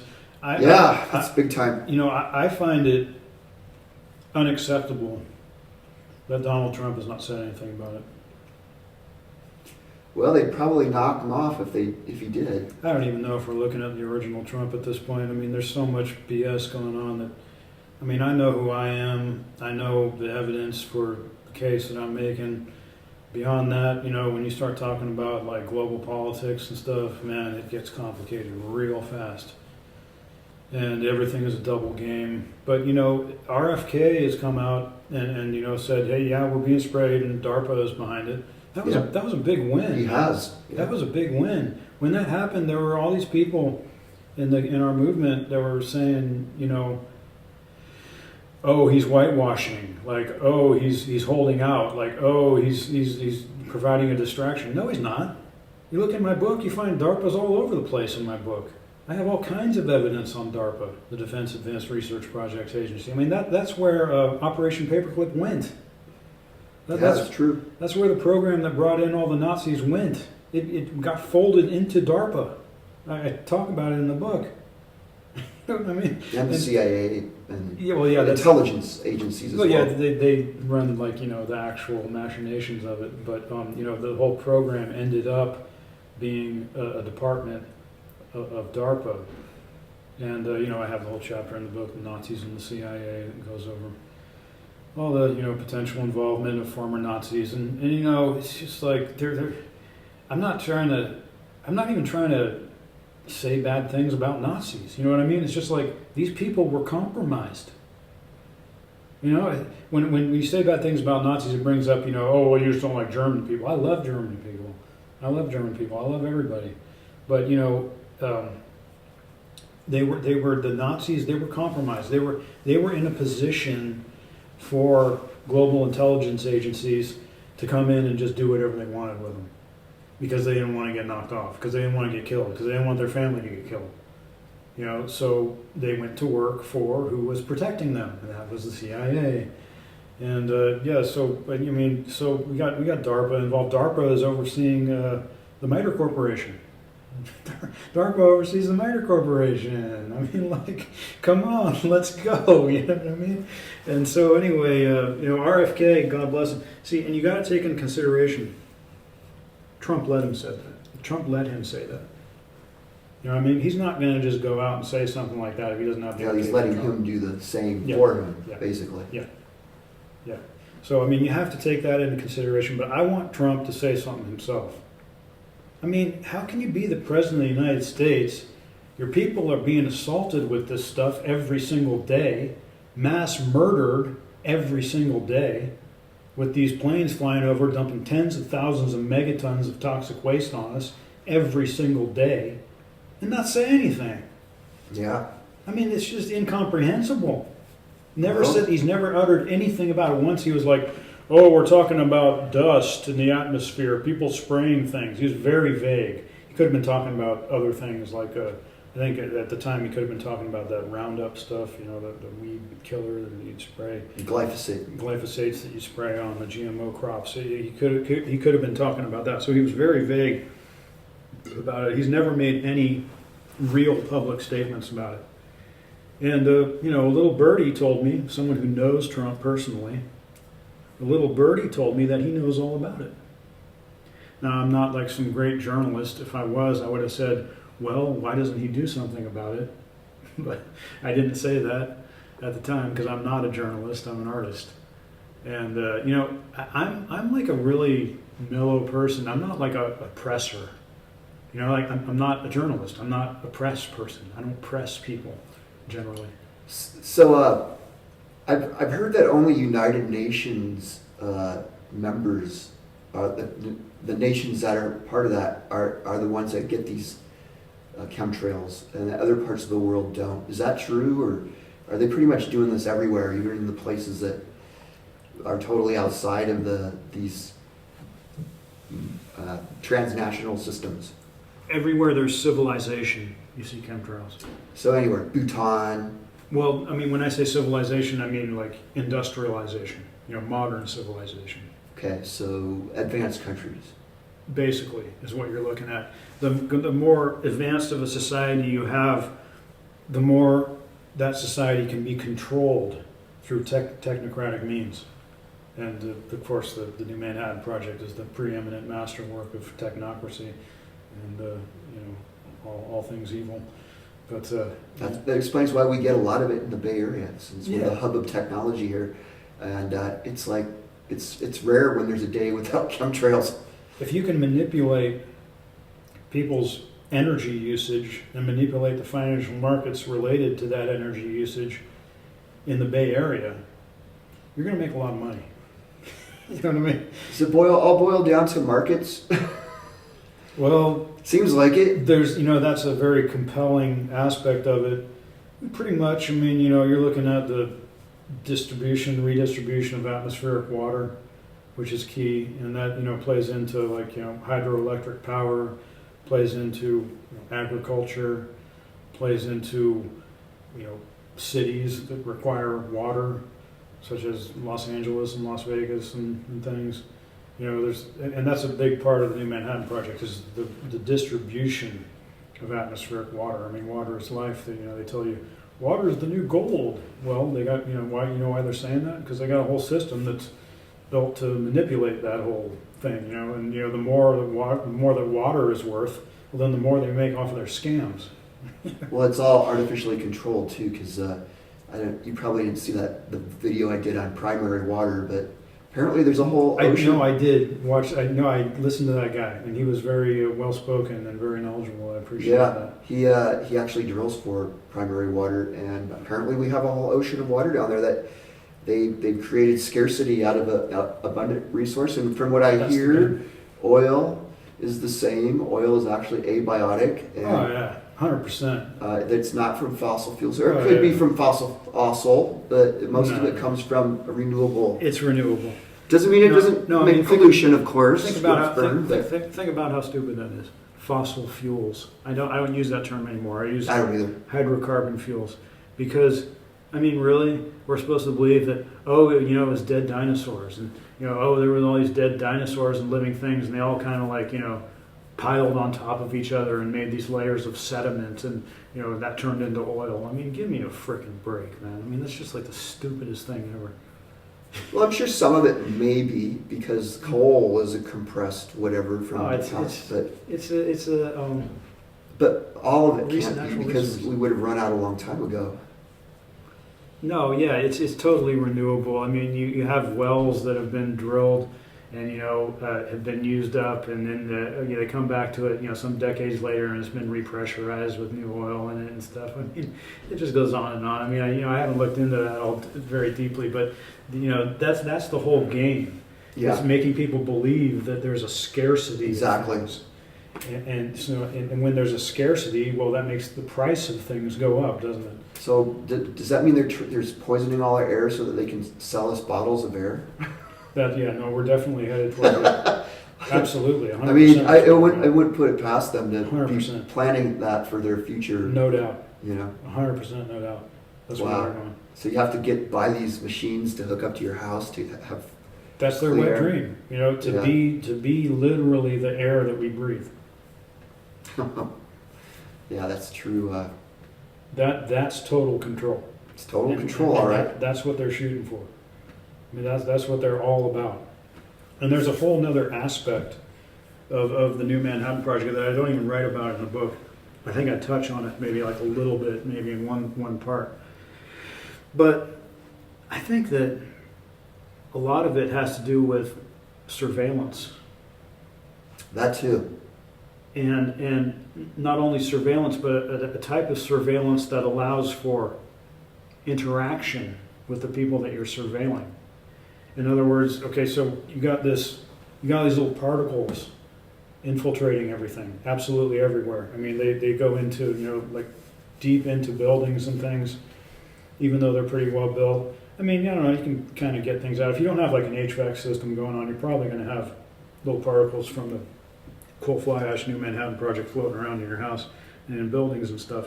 So these little particles, they penetrate into a lot of things. Now, a lot of the constituents of coal fly ash are radioactive. Radioactive materials can be detected with electromagnetic energy.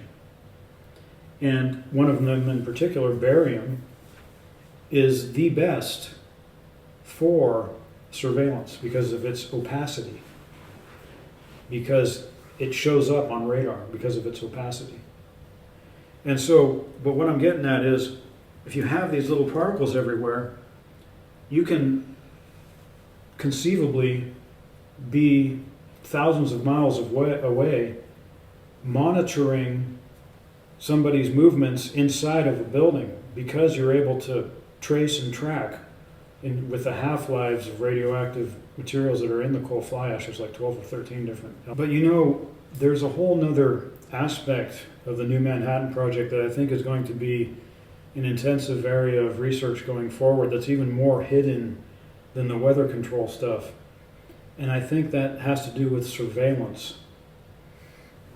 I think that you could do something in the way of tracing these particles and tracking them, and because of the radioactive half-lives of the constituents of coal fly ash, and there's like 12 or 13 different elements that are commonly found in coal fly ash that can be radioactive, you can create, with the use of electromagnetic energy, you can create 3D models of the interiors of buildings and monitor those things in real time, because you got these little particles with radioactive half-lives that can be traced. And then also barium is commonly a constituent of coal fly ash, which is the most used substance for tracing and tracking, and it shows up on radar best. It shows up on radar better than any other element, as far as I know. I'd have to run that by my science advisor, but the literature, the weather modification literature, goes on and on about barium and how useful it is in atmospheric, in radar for radar purposes because of its opacity. Yeah, that's what they use in some radar. hospital procedures, I believe. Yeah, like you drink a little barium potion, and then that's what they use for the X-ray. So the same concept applies.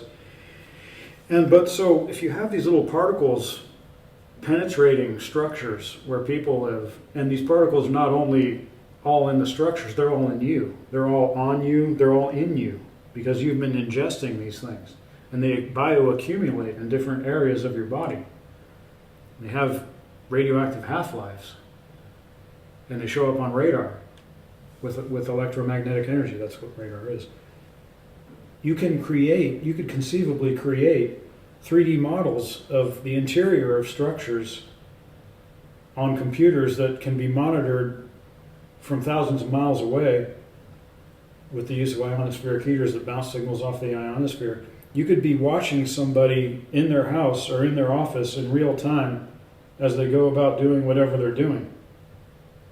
So that would be pretty advantageous, you know what I mean? If you want to surveil somebody when they think they're in their, all safe in their house and stuff and nobody can see them, and they think nobody's looking. Absolutely.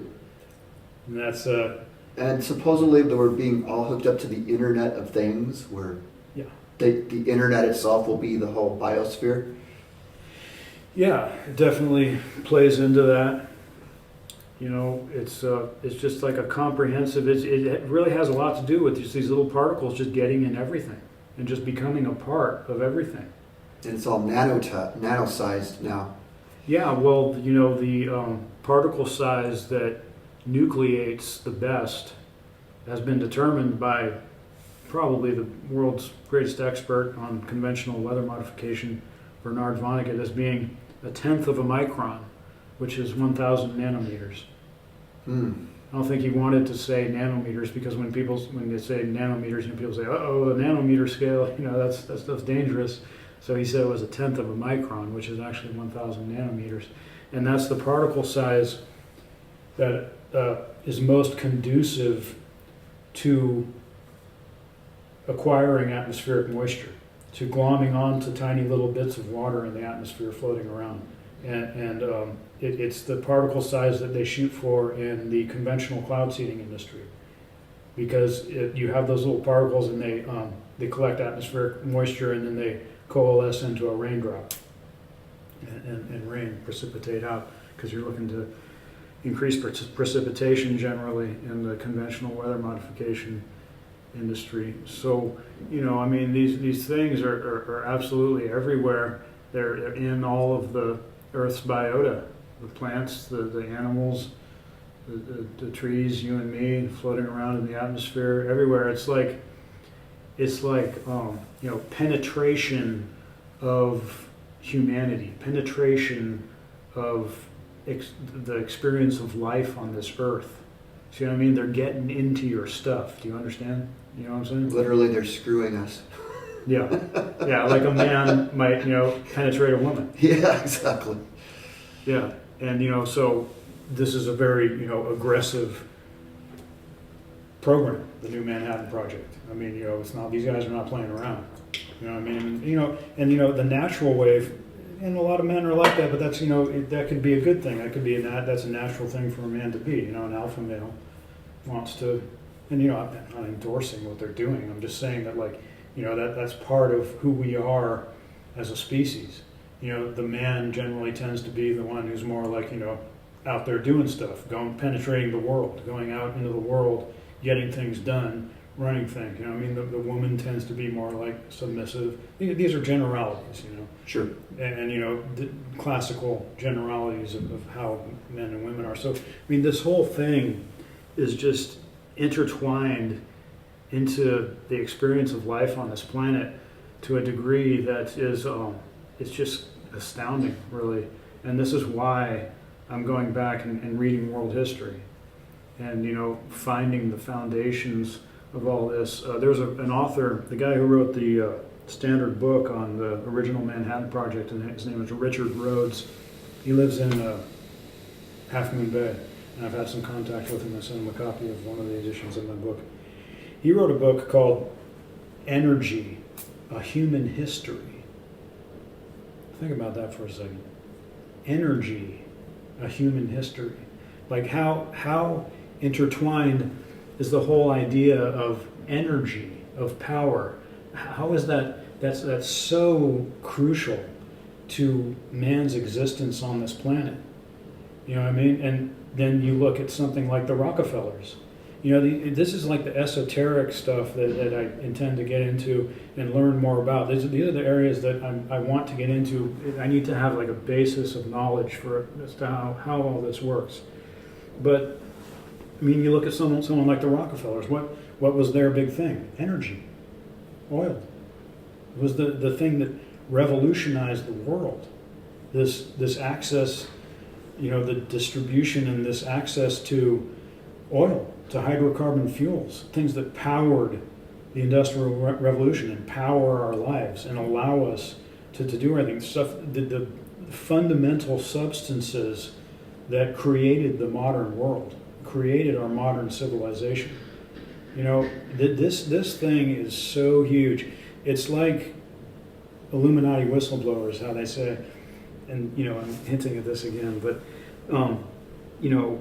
and these people are public, so I don't want to say their names because it's just a whole other thing to get into. But I'm in contact with them, and I remember I was talking about stuff with one of these people one day, and I said something, I forget what it was, but she said to me, "You don't understand how deep this goes."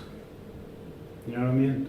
Like, it literally goes to the DNA level. Things that are this huge, like the New Manhattan Project, like the people who dominate humanity, like the Rockefellers. They're tied into something that is hitting on a fundamental level of our existence on this planet. And that's where they operate. That's where they come from. They're not, the guys at the Grammys, up on stage, dancing around and singing in the microphone and stuff. They're in the background. They're way underground. I mean, they're like way somewhere where people cannot see them, way beyond the perception of most people's daily reality. I mean, the vast majority of people's daily reality. They just don't understand the level that these people are operating on. And they're operating on a quantum level, is what they're doing.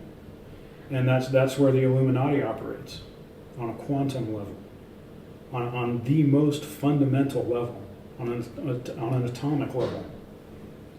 This is what they're shooting for. This is the basis of all this stuff that we're looking at. All these things that they're using against us as they roll out the New World Order. They're all striking at the root of humanity. Striking at the root of humanity is what they're doing.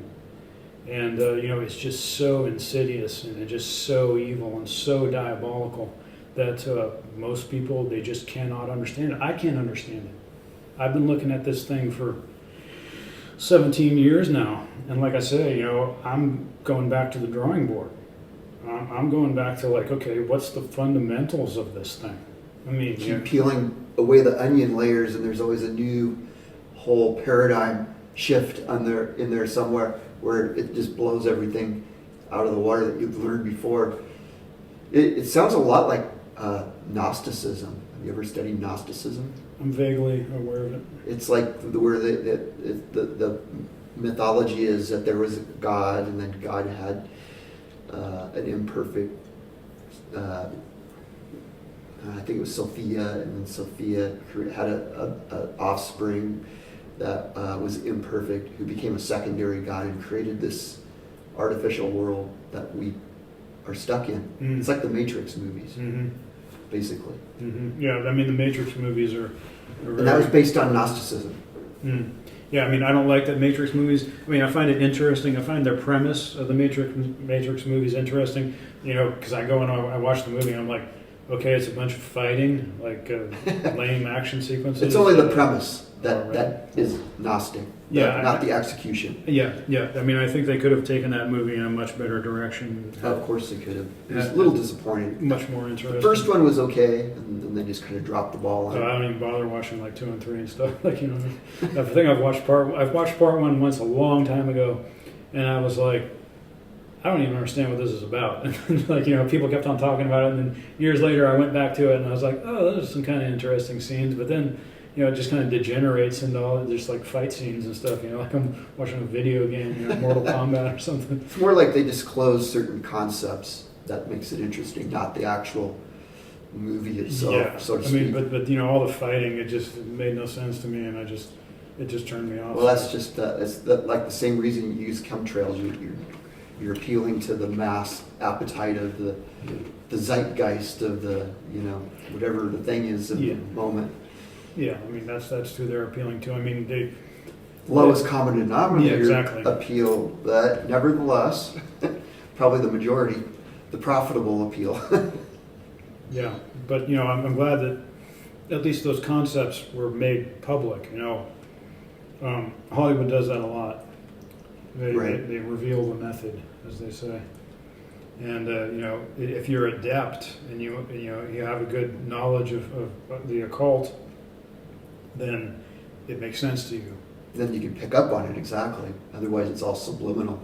Yes, they're mostly doing that because they want to manipulate the dumbed down. So they want to subliminally manipulate the dumbed down masses, the lowest common denominators.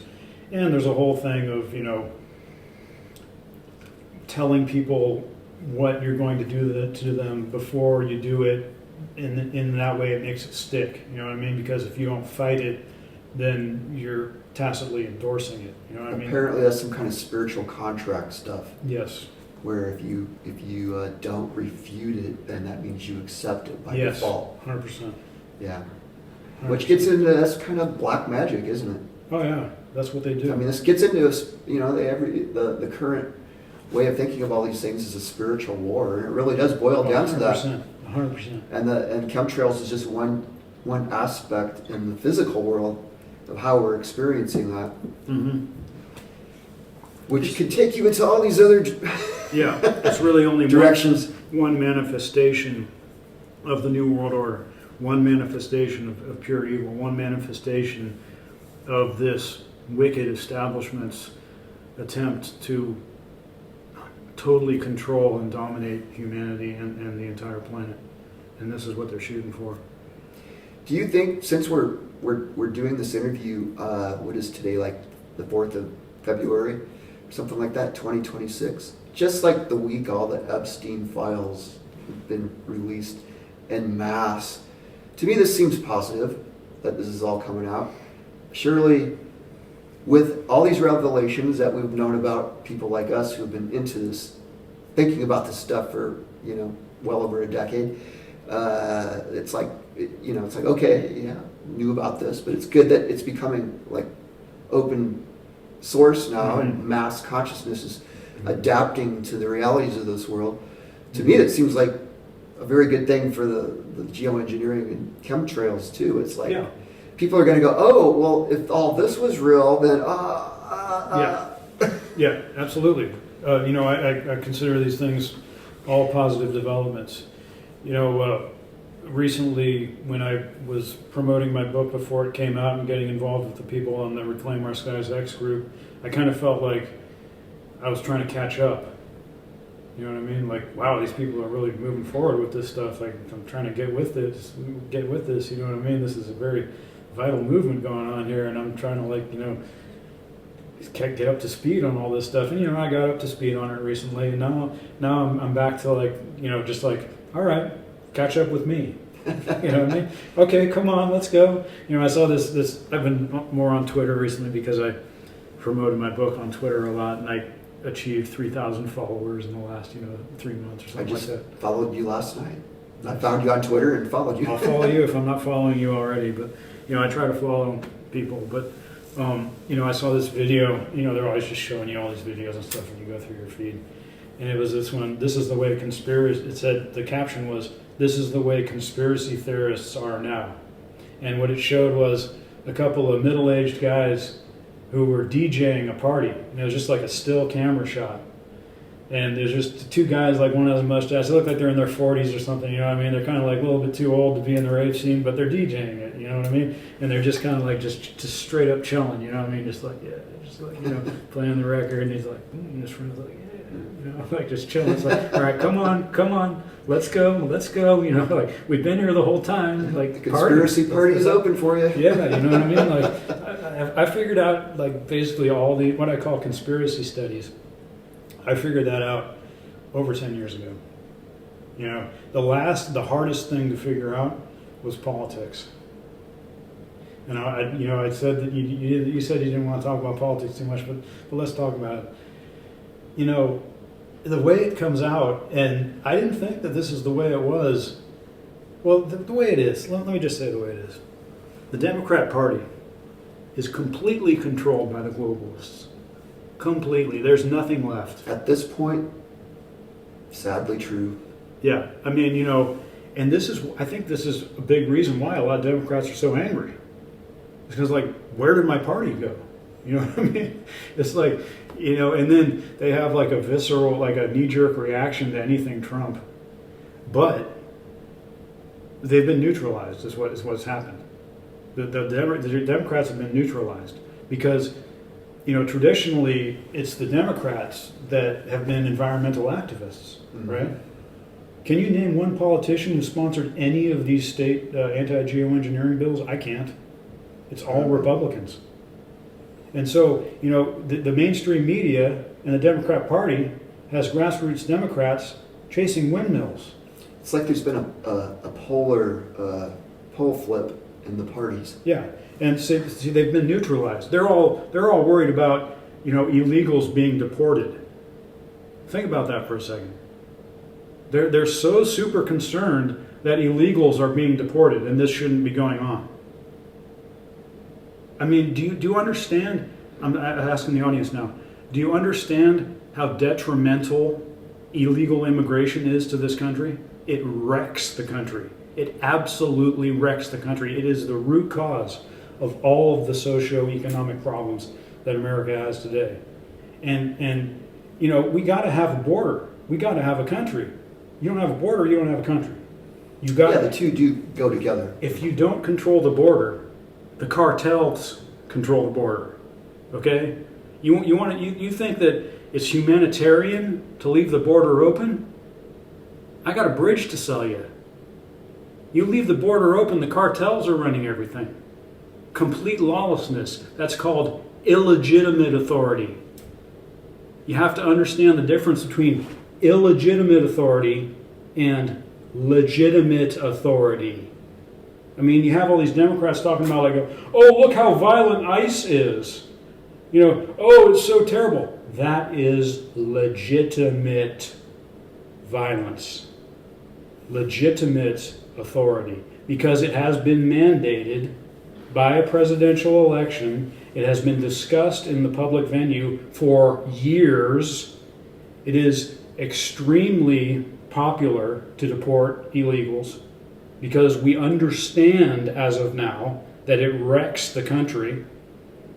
This legitimate authority is trying to do its job and save this country.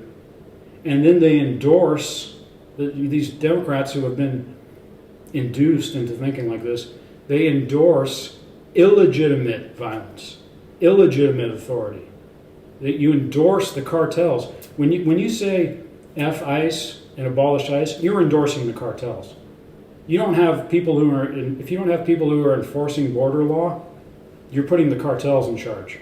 Period. So, but anyway, in that dynamic, Democrats are being neutralized. They're all off, you know, like, oh, don't deport the illegals, no, don't deport the illegals. Why aren't, and then while they're doing that, we got planes flying over, spraying us with tens of thousands of megatons of toxic waste that they're just ignoring.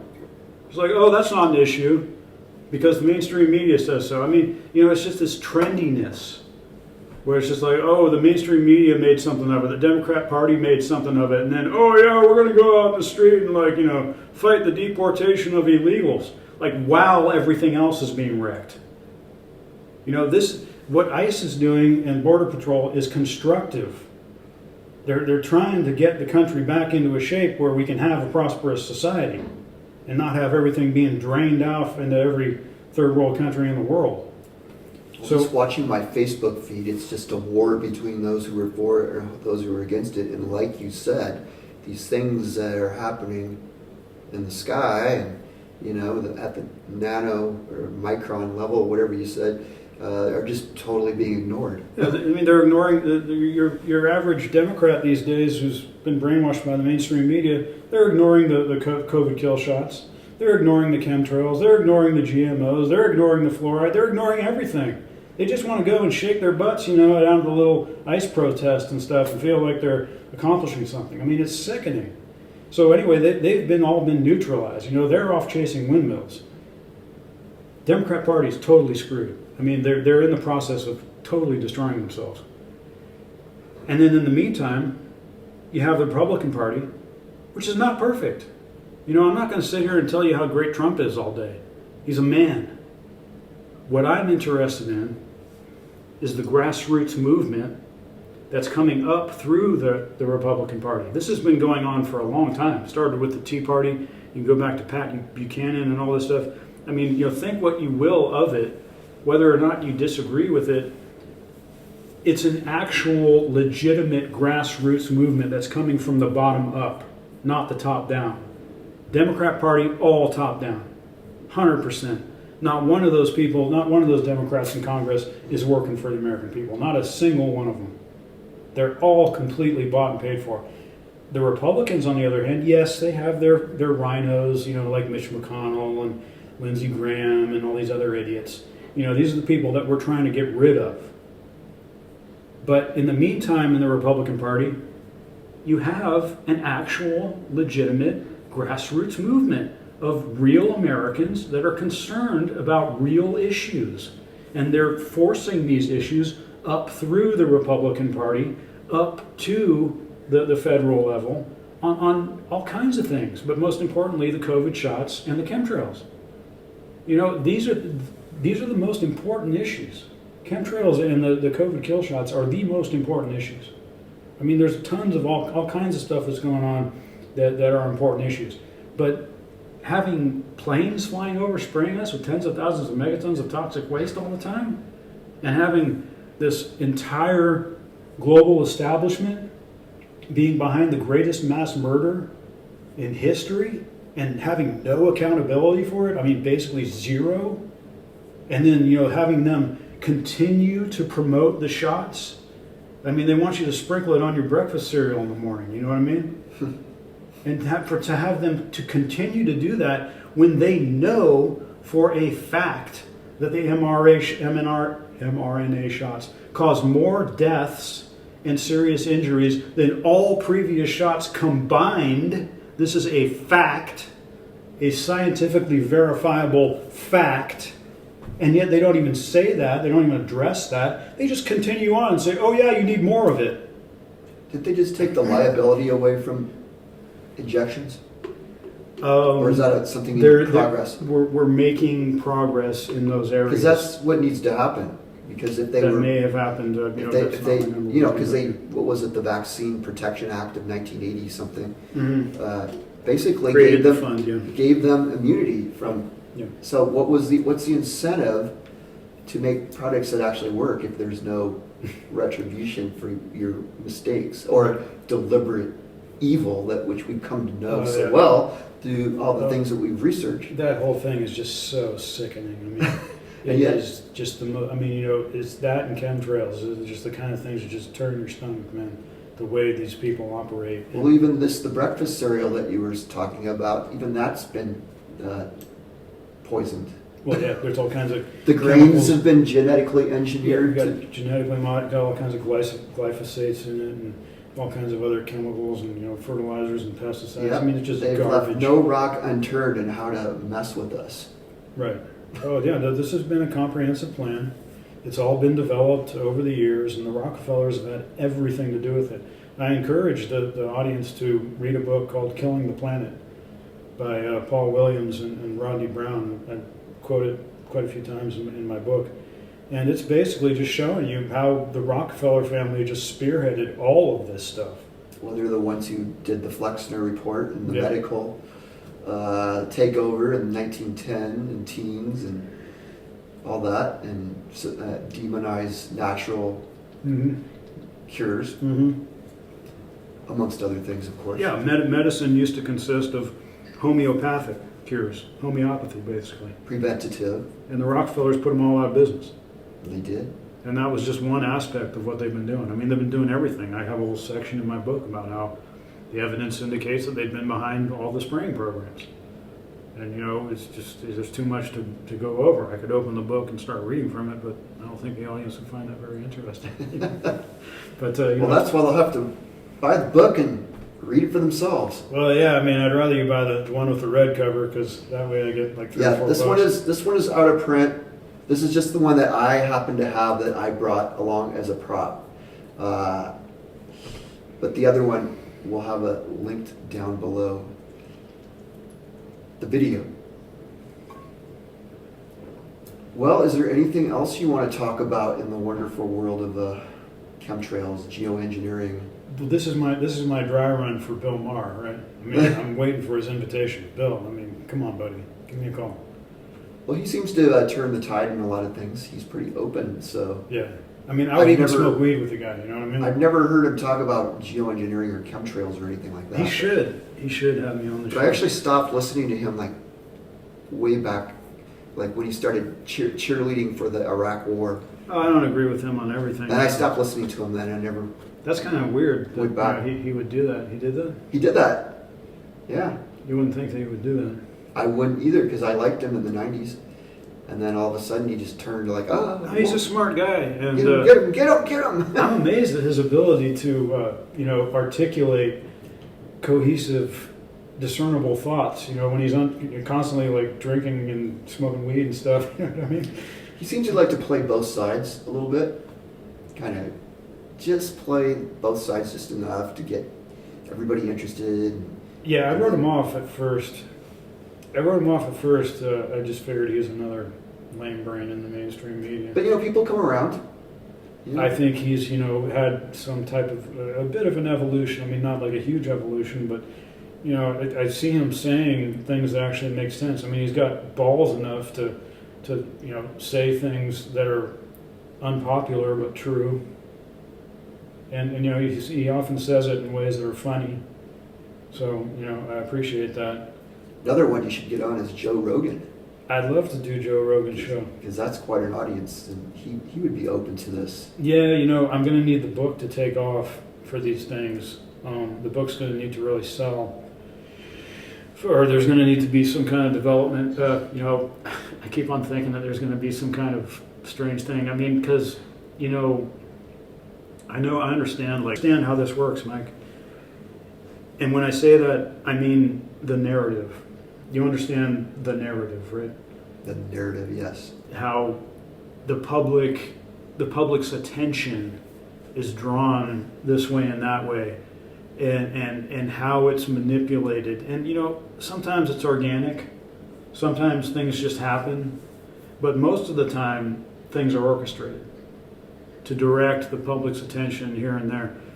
And I do believe that the public's attention has been orchestrated to be directed towards chemtrails and geoengineering. And there's been too many coincidences. I mean, Nicole Shanahan was RFK Jr.'s running mate in the 2024 election before RFK threw in the towel and threw his support behind Trump. Okay, so I went down and did the interview with her on January 20th of 2024, the day that Trump was inaugurated.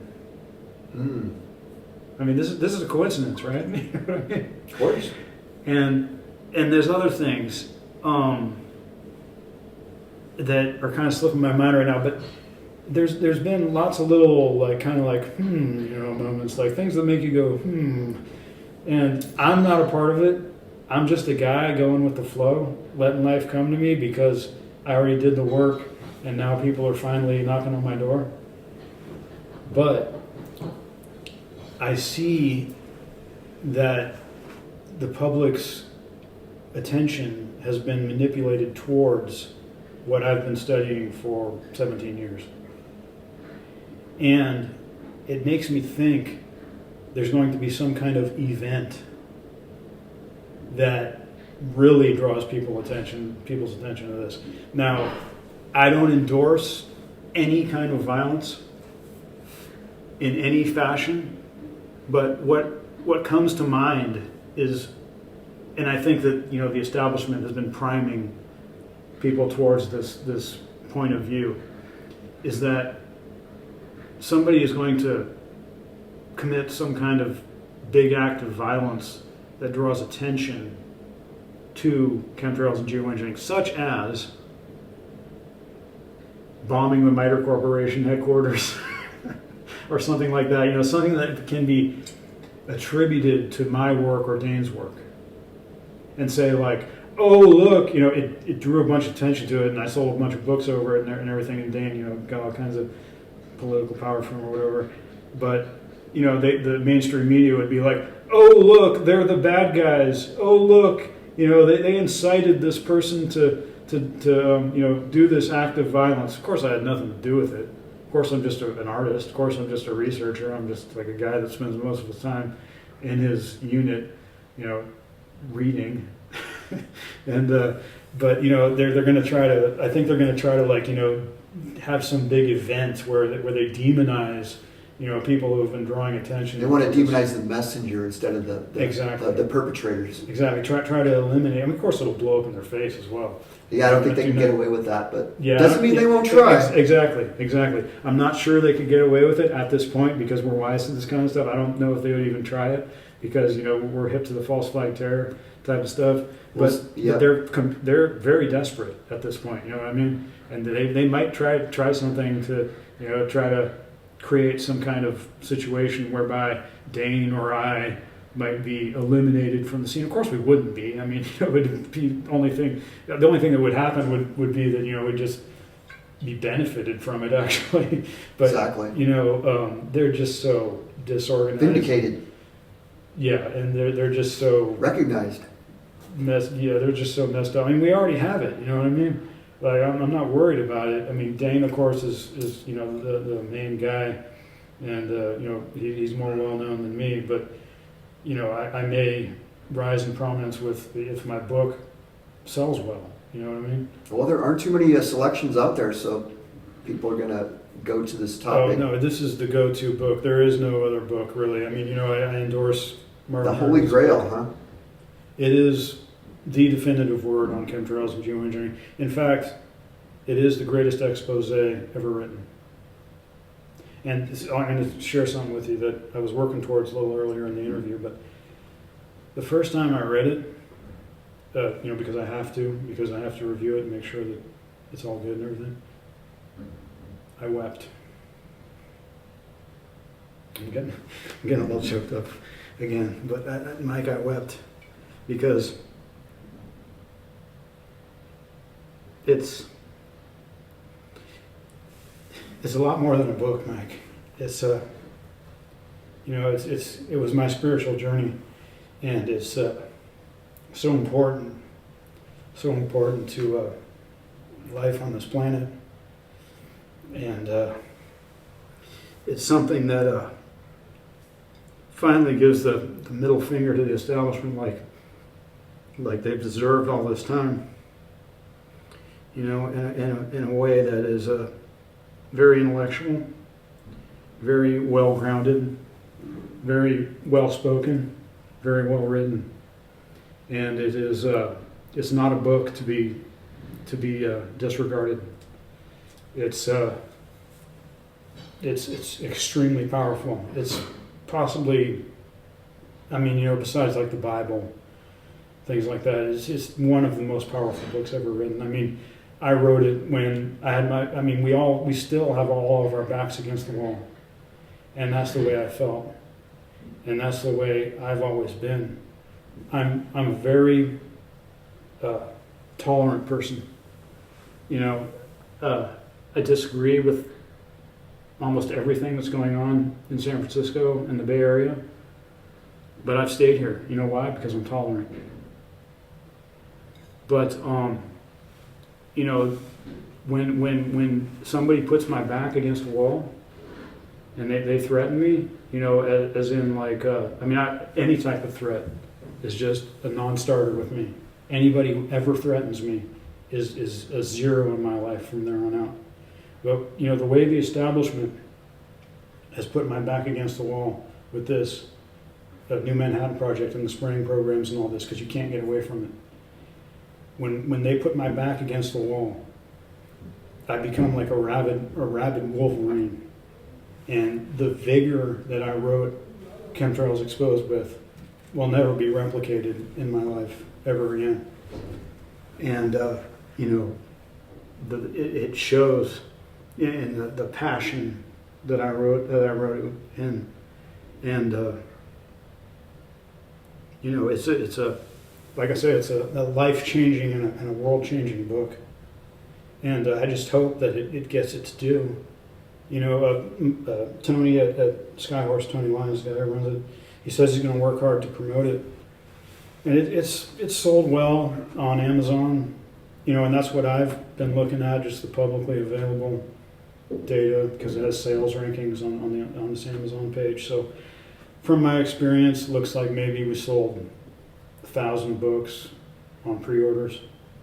But there's a whole other side of that. You know what I mean? He's got the whole retail apparatus. And like I say, I don't have sales numbers on it yet. Distribution is the key when you're... It's being distributed by Simon & Schuster. Oh, that's a good thing. Skyhorse has had a distribution contract with Simon & Schuster for some years now. But, it's being distributed by the premier book distributor in the world. And, like I say, I don't have sales numbers on it yet, but it needs its due. It needs its due. Its time has come. This book needs to be read. It needs to be bought. It needs to be read. It needs to be appreciated. I think you have a new edition out just at the right, perfect time. The timing could not be That's better. what it feels like to me. Everything could not be better. I like I say, I do not understand how this book would not sell. And, I need it. The world needs it. Everybody needs it. I mean, because I need it because I got a lot more to say here. This is not going to be my only hit. It might be my biggest, but it's not going to be my only hit. I'm not a flash in the pan. Like we were talking about earlier, my work in this area goes back to when I was 12 years old. You know what I mean? I've been working on this type of stuff forever, basically. It's not like I'm going to have, one book that's a big hit and then I disappear. I got a lot more to say here. I got a lot of irons in the fire. And I'm reading world history now just to get a real good foundation of all that, because I know how elitists do this kind of stuff. They take advantage of you if you don't understand history. That's exactly what they do. They have all the knowledge and we don't. So they use it against us. Yeah. So, this is, you want somebody who's going to expose the establishment and continue to expose the establishment and never give up. And there's a whole reason why I'm like this. And that's in my book, From Little Acorns, and that's a whole nother story. Something that happened to me when I was 4 years old. It's just way too much to get into. But, if you want somebody who's going to show you what they do, how they do it, where they do it, when they do it, just completely fearless of them, you want to buy this book. You want to promote my work. You want to get behind this. I can't stress this enough. How important this book is. I know I wrote it, and then it sounds like I'm tooting my own horn and everything, but I think you understand, Mike. Oh, certainly. Yeah. You put a lot of time and effort into this, a subject that is pertinent to our very existence and survival on this planet. Mm-hmm. This is not just like writing, a novel about some fantasy that happened in some mysterious land that never existed. This is like the real time, real life kind of thing going on here. Yeah, it couldn't get more real. No, this is a here and now as it gets. Yeah, and if the trolls in the mainstream media and all the idiots out there are able to squash this book, it would be an absolute travesty. An absolute travesty. Because I've read a lot of exposés, man. I've read a lot, and I've read a lot of exposés. I know all the great exposés, okay? I know all of them. And this one takes the cake. I guess it's just a matter of getting the word out that it exists. Yeah. As you well know, most of the media suppresses topics like this. Oh yeah. So you're never going to end up on The View or Well, whatever, you know, 2020. Is that even on anymore? I don't know. Yeah, no, I'm thinking more like the ones they were talking about earlier. But yeah, I'd do The View if they, sent me out there first class round trip and black cars to and from the airport. And there. Well, I mean, it sounds like the evidence you provide is irrefutable. So there's no Completely irrefutable. There's no black and white to this. There's so much court admissible evidence in this book that is just ridiculous. Right. You go the extra mile to prove this, like I a detective novel. So many times I went the extra mile. So many times I was just, chilling in bed or just, watching TV or something. I'm like, oh yeah, that idea. And then I run to the computer and I put it on hundreds of times. Total dedication. Yeah, complete. You dream about it. Oh yeah, 100% dedication. There was I cut no corner. There are other things that I can do, but it requires more funding. I did the best with what I could. And I had a lot of resources. You know what I mean? Like having access to that NRLF, Northern Regional Library facility, was huge. They had a 5-cent copy machine. It's not there anymore. But I would be posted there for an hour sometimes, just copying entire books. Wow. Yeah. And they probably didn't like me very much over there because I would request so much material. But I knew I was in a position. That's how you do good research. I knew I was in a position to do this because I didn't have kids, and I knew that I was, in an area. I had support from my family, and I was in an area that had a wealth of knowledge to it. Stanford has been all up in this thing as well. I haven't been down there. It's all been UC Berkeley and their book depository, but I've been in their library. It's crazy.